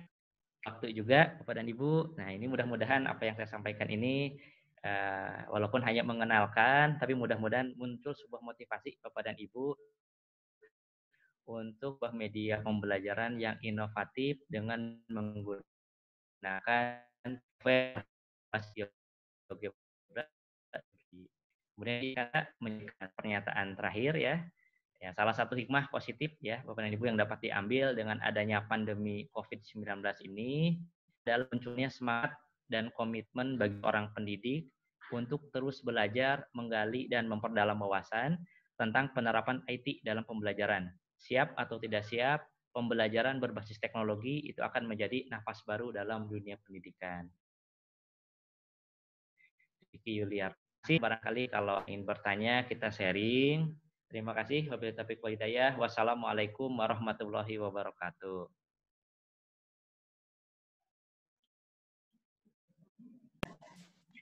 Waalaikumsalam warahmatullahi wabarakatuh.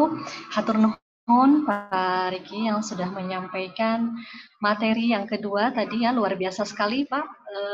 Ibu, Bapak, dan ini juga ada yang sampai ngejapri ke saya bagaimana mendapatkan link tadi GeoGebra ya, mendownloadnya dan juga Cabri 3 dimensi. Nanti insya Allah kita akan share ya di grup.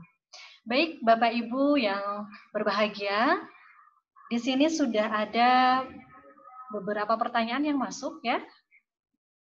Iya, ini saya akan pilih dulu dari sebentar.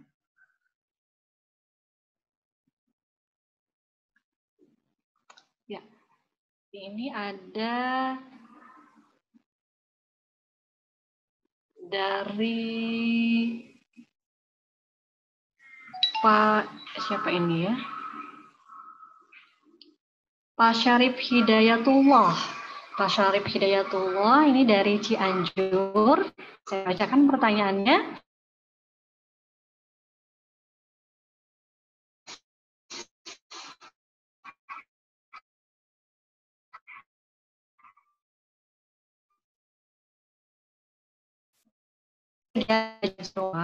Pandemi sekolah proses masih menghukum kelola pembelajaran jarak jauh. Di sisi lain, sebagai siswa dengan orang tua penghasilan harian, ini terkendala biaya kuota internet katanya. Belum lagi tidak semua keluarga memiliki gawe yang memadai. Nah, fenomena ini menunjukkan masih gagapnya sistem pendidikan kita selama pandemi corona. Selain itu, membuktikan bahwa pendidikan di Indonesia ketinggalan zaman dan tidak siap menghadapi abad 21. Nah, pertanyaannya, bagaimana mestinya peserta didik dan guru dalam menjalankan KBM di rumah? Hal krusial apa yang mesti segera dievaluasi dan dibenahi agar pendidikan anak-anak tak turut menjadi korban pandemi corona? Mangga pada narasumber.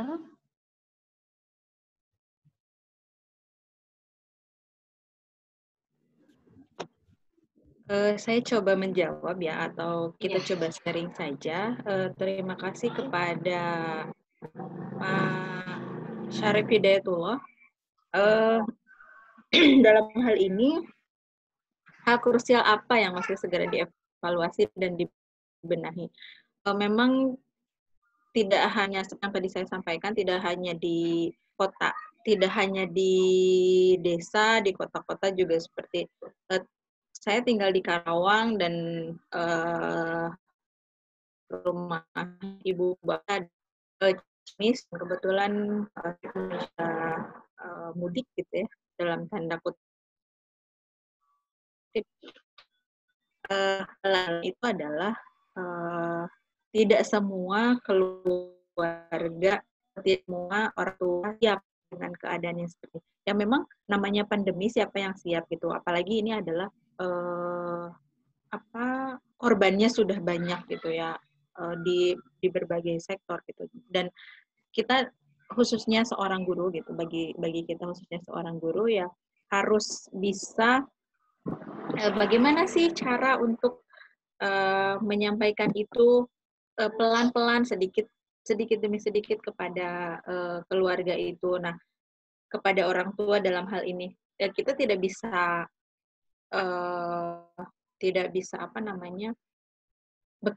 bekerja sendiri atau tidak bisa memberikan pembelajaran sendiri kalau tidak ada dukungan gitu ya. Nah, mungkin yang harus dibenahi adalah yang pertama tadi, kita harus mampu untuk membuat pembelajaran itu lebih mudah untuk dipahami, lebih mengasyikkan gitu. Jadi tidak kalau tadi mungkin Pak Riki itu levelnya sudah advance gitu ya, jadi sudah menggunakan GeoGebra dan lain sebagainya, aplikasi-aplikasi yang bisa digunakan dan harus menggunakan komputer karena berbasis CAI gitu ya, atau berbasis IT.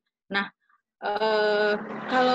kalau menurut saya gitu, menurut hemat saya dalam hal ini adalah kita mulai kita dulu, kita berubah dulu gitu. Kita buat dulu apa rancangannya, sederhana saja gitu.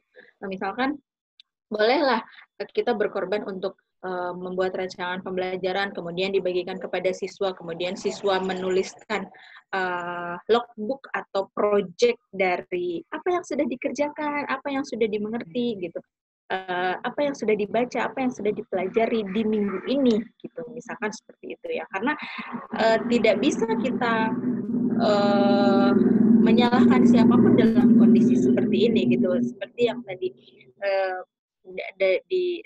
tersirat di pertanyaan juga kan, supaya anak-anak kita itu tidak menjadi korban dari adanya pandemi ini gitu. Pembelajarannya masih berlangsung. Bagaimana caranya? Yaitu tadi gitu ya, seperti yang tadi kita diskusikan bahwa ya bagaimana caranya kita membuat pembelajaran itu lebih ke game menarik gitu kan, di rumah atau seusia SD SMP gitu ya, masih senang belajar, masih senang bermain. Nah, gimana kita menyelipkan pembelajaran supaya masuk ke dunianya gitu, supaya masuk ke dunia mereka gitu, bermain gitu, pembelajaran yang mengasihkan gitu, mengasihkan bagi mereka gitu ya. Jadi intinya tetap kita yang harus mengembangkan media pembelajaran, tapi media pembelajarannya juga harus disesuaikan dengan kondisi siswanya gitu ya. Kalau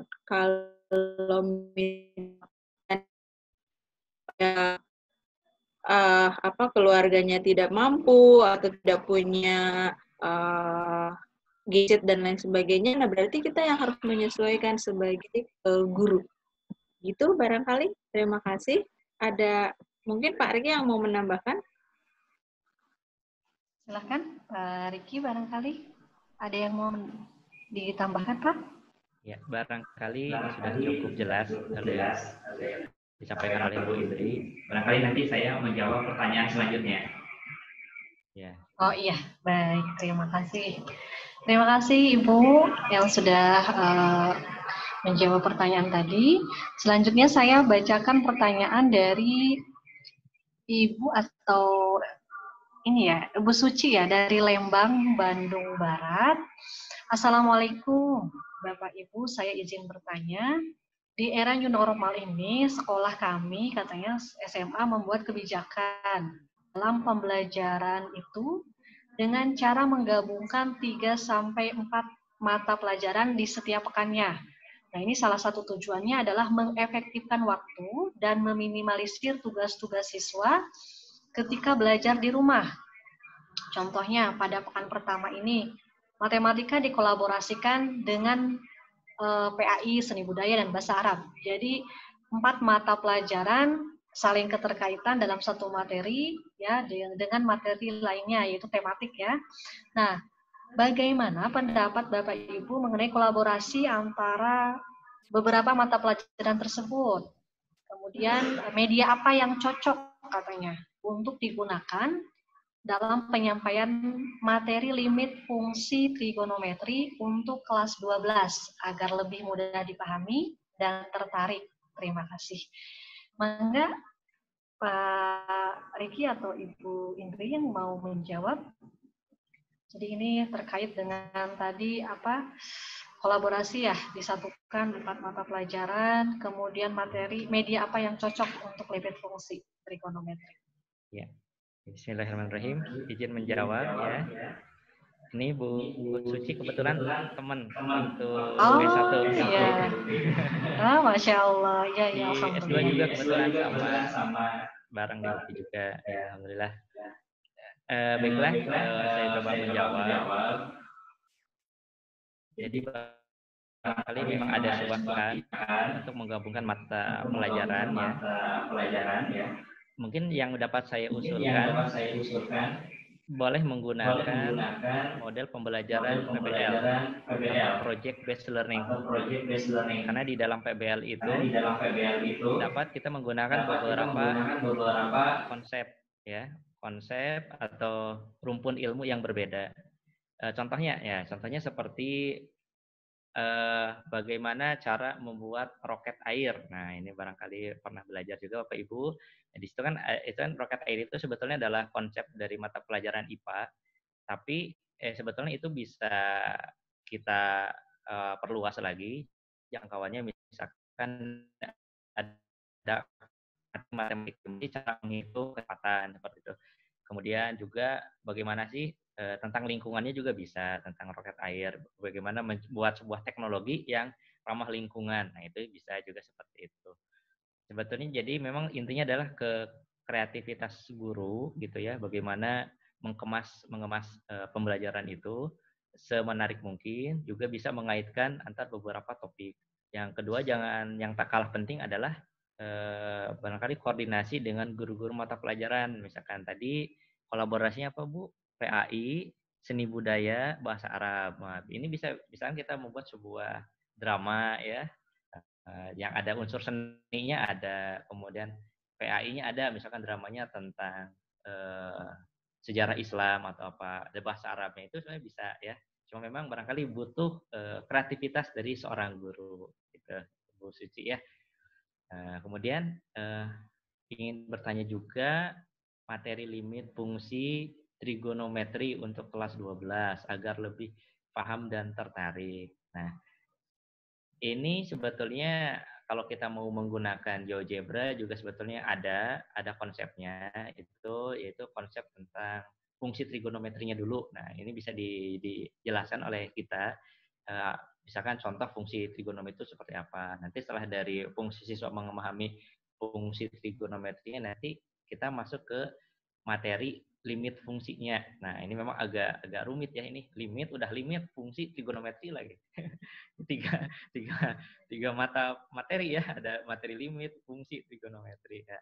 Jadi insya Allah dan juga saya percaya Bapak dan Ibu semuanya, ini khususnya yang ikut materi ini sebetulnya sudah sangat memahami kondisi di lapangan, dan juga insya Allah keterampilannya juga sudah sangat mumpuni lah untuk membuat untuk mengemas model pembelajaran yang cocok untuk siswanya, seperti itu. Barangkali itu Bu Suci ya, salam buat Kang Fei-nya ya. Itu teman main futsal itu dulu waktu S1. Ya, terima kasih, barangkali itu saja.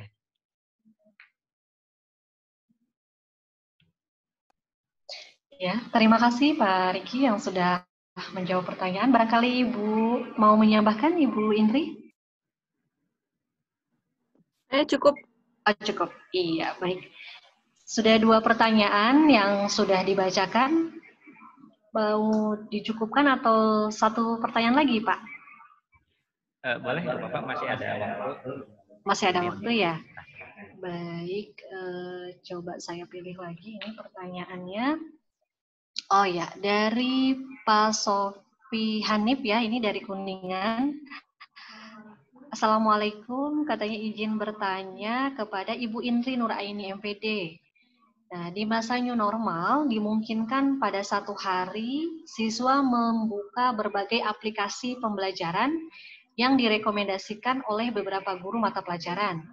Bagaimana pengaturan durasi waktu saat BDR ini ya, belajar dari rumah menggunakan aplikasi pembelajaran agar berjalan begitu. Hatur nuhun.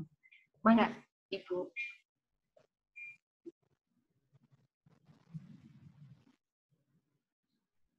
Ibu, mangga untuk barangkali atau Pak Riki. Ini mengenai pengaturan durasi waktu saat BDR ya, belajar dari rumah dalam penggunaan aplikasi pembelajaran agar berjalan efektif ini. Baik, terima kasih. Mungkin itu kaitannya dengan kebijaksanaan dari masing-masing sekolah ya. Kalau menurut hemat saya memang tidak bisa disamakan atau tidak bisa dibuat, misalkan hari Senin pelajaran matematika, IPA, bahasa Indonesia, kemudian hari Selasa dan seterusnya itu sesuai dengan jadwal pelajaran di sekolah. Itu tidak bisa kalau menurut hemat saya. Jadi lebih baik misalkan di dalam minggu ini matematika itu belajar tentang apa, minggu ini matematika itu misalkan minggu pertama bulan atau minggu ketiga bulan Juli belajar matematika tentang pokok bahasan A, kemudian bahasa Indonesia pokok bahasan B, bahasa Inggris, kemudian IPA dan seterusnya. Nah, dalam 1 minggu itu jadi ada tujuan pembelajaran yang jelas di setiap mata pelajarannya. Jadi tidak anak tidak dibebankan belajar di rumahnya itu per mapel, per JP gitu. Jadi tidak bisa disamakan dengan seperti anak datang ke sekolah, jam pelajaran jam sekian sampai jam sekian, mata pelajaran ini jam sekian, itu menurut saya akan jenuh gitu ya, anak akan jenuh. Kalau misalkan lebih tertuju, lebih fokus gitu, matematikanya bangun datar, nanti bahasa Indonesianya tentang menyusun kalimat dan seterusnya dan seterusnya. Itu akan membuat anak lebih fleksibel. Nanti tinggal anak itu suruh membuat apa itu namanya logbook atau uraian tugas apa yang sudah dilakukan, atau bisa seperti di sekolahnya Ibu Suci tadi yang disampaikan, terintegrasi gitu. Jadi mungkin seperti tematik di SD, dalam satu tema ada pembelajaran apa. Jadi menurut hemat saya, selama masa ini, semua guru harus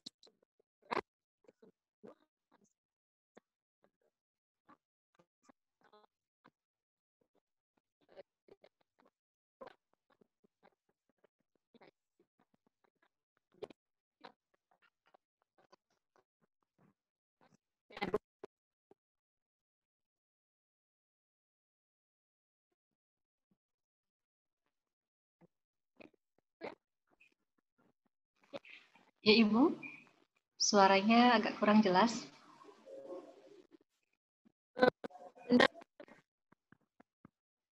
caranya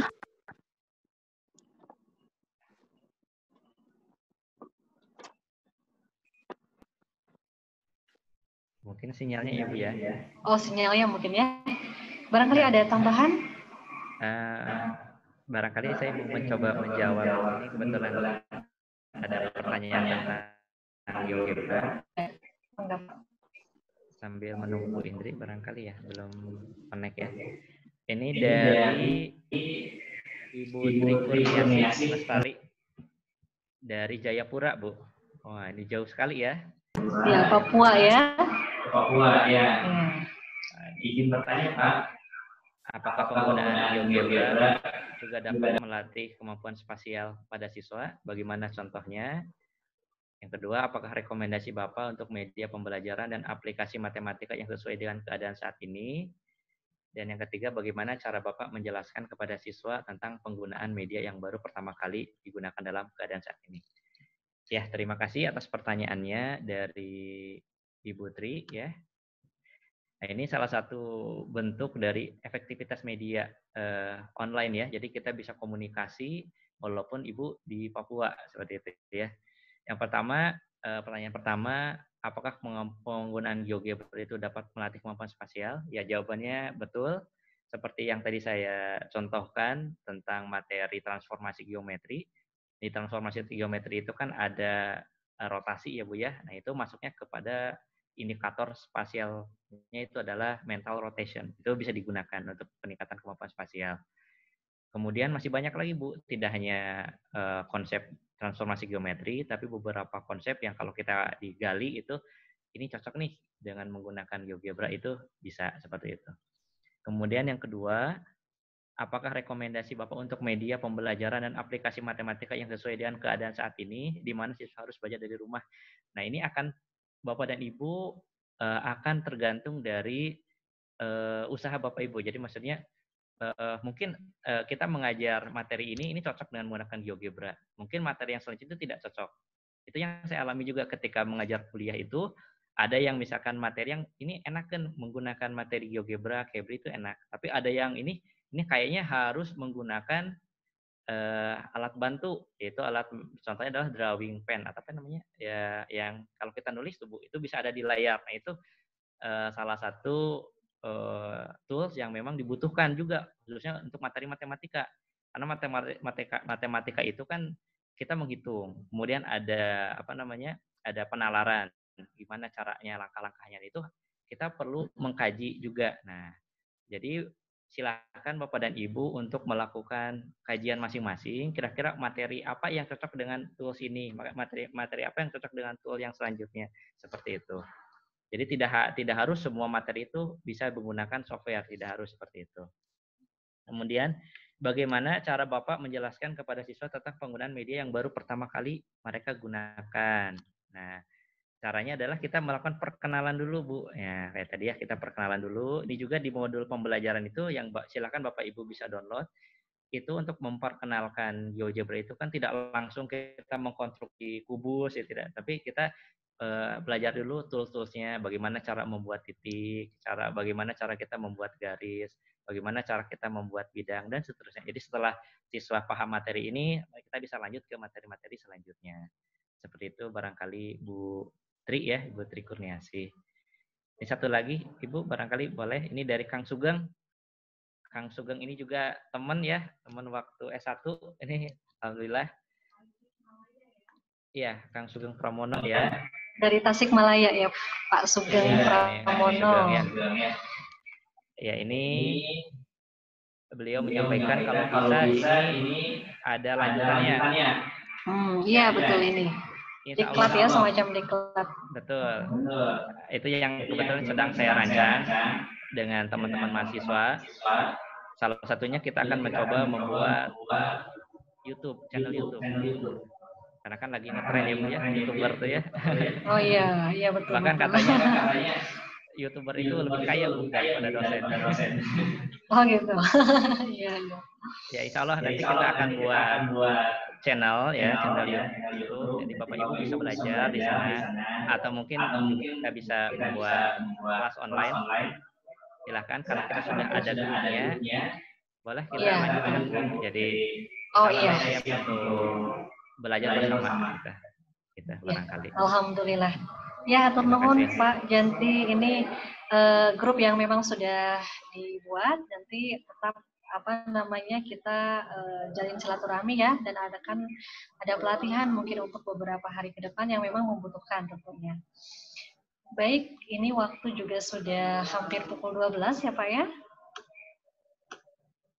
Bapak Ibu yang berbahagia, alhamdulillah tadi pemaparan materi dari kedua narasumber kita luar biasa ya, insya Allah menambah wawasan dan ilmu tentunya buat kita semua selaku pendidik, terutama bagaimana menjalankan tugas sebagai pendidik dan membuat media pembelajaran yang menarik dan menyenangkan, terutama di pembelajaran matematika. Bapak Ibu peserta webinar yang saya hormati, demikian barangkali acara webinar PMTK 2020 dengan tema pemanfaatan teknologi dalam media pembelajaran di era new normal. Dan satu hal yang mungkin perlu kita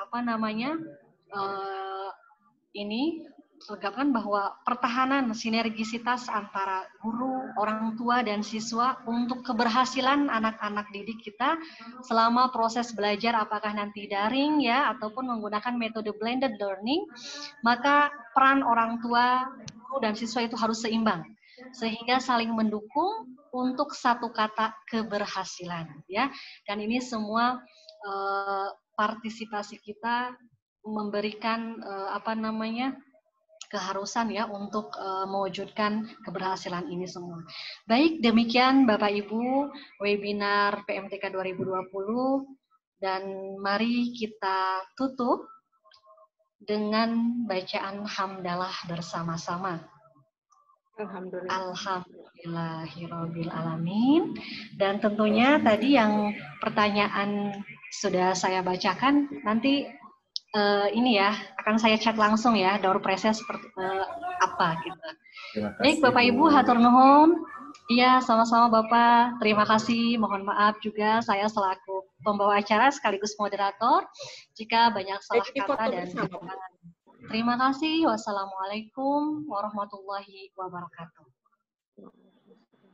Waalaikumsalam warahmatullahi wabarakatuh. Jadi foto bersama, Bu. Oh iya punten, foto bersama dulu. Nah, hatur nuhun. boleh foto bersama dulu ya. Bapak Ibu silakan mengaktifkan videonya.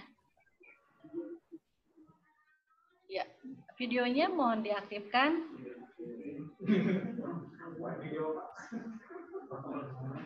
Foto bersama dulu ya. Ini sudah ada sebagian yang udah ini ya, udah live.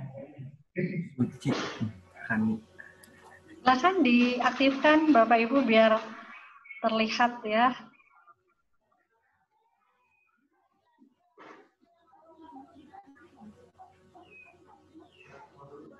Iya. Gimana, sudah Pak Cucu? Sudah ya. Iya, terima kasih. Hatur nuhun Bapak Ibu sudah berpartisipasi ya. Insya Allah nanti lembaga pelatihan dan pengembangan STKIP Muhammadiyah juga akan mengadakan rutin ya acara-acara seperti ini. Dan nanti bisa informasinya itu juga bisa dilihat nanti di web STKIP Muhammadiyah Kuningan. Baik, kepada narasumber juga hatur nuhun Bu Indri, hatur nuhun Ibu ya, Pak Riki juga hatur nuhun. Ibu Dr. Nur juga masih bergabung. Ibu sehat, Ibu, Bu. hatur nuhun. Iya. Sudah, Ibu barangkali. hatur nuhun.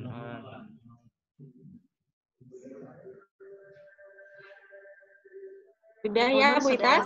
Ini mungkin ya, mohon hatur nuhun Ibu. Barangkali mangga. Sadayana. Assalamualaikum. Waalaikumsalam. Nur, pamit Bu. Assalamualaikum. Assalamualaikum warahmatullahi. Ya, mangga.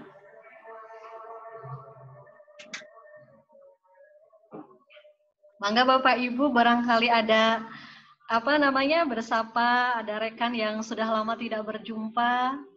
Kayak Ibu Nur, boleh di-mute-kan audionya. Ibu Suci masih di sini nggak ya? Mana, boleh. Iya Ibu. Masih bergabung Ibu, hatur nuhun. Masih, insya Allah. Iya, luar biasa Ibu. Pasti dari semangat ya Bu ya.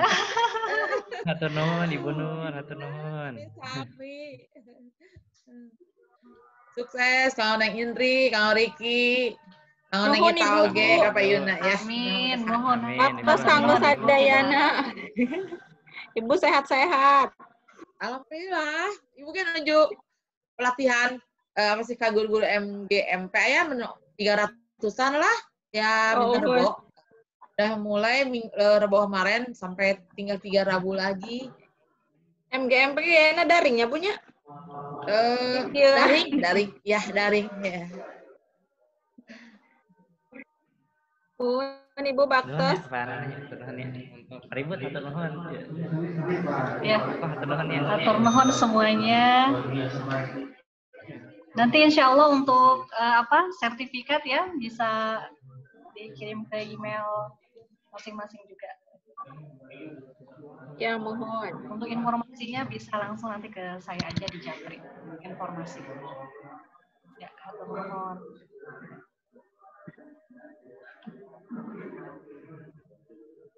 Atas ya Teh? Pada ditutup?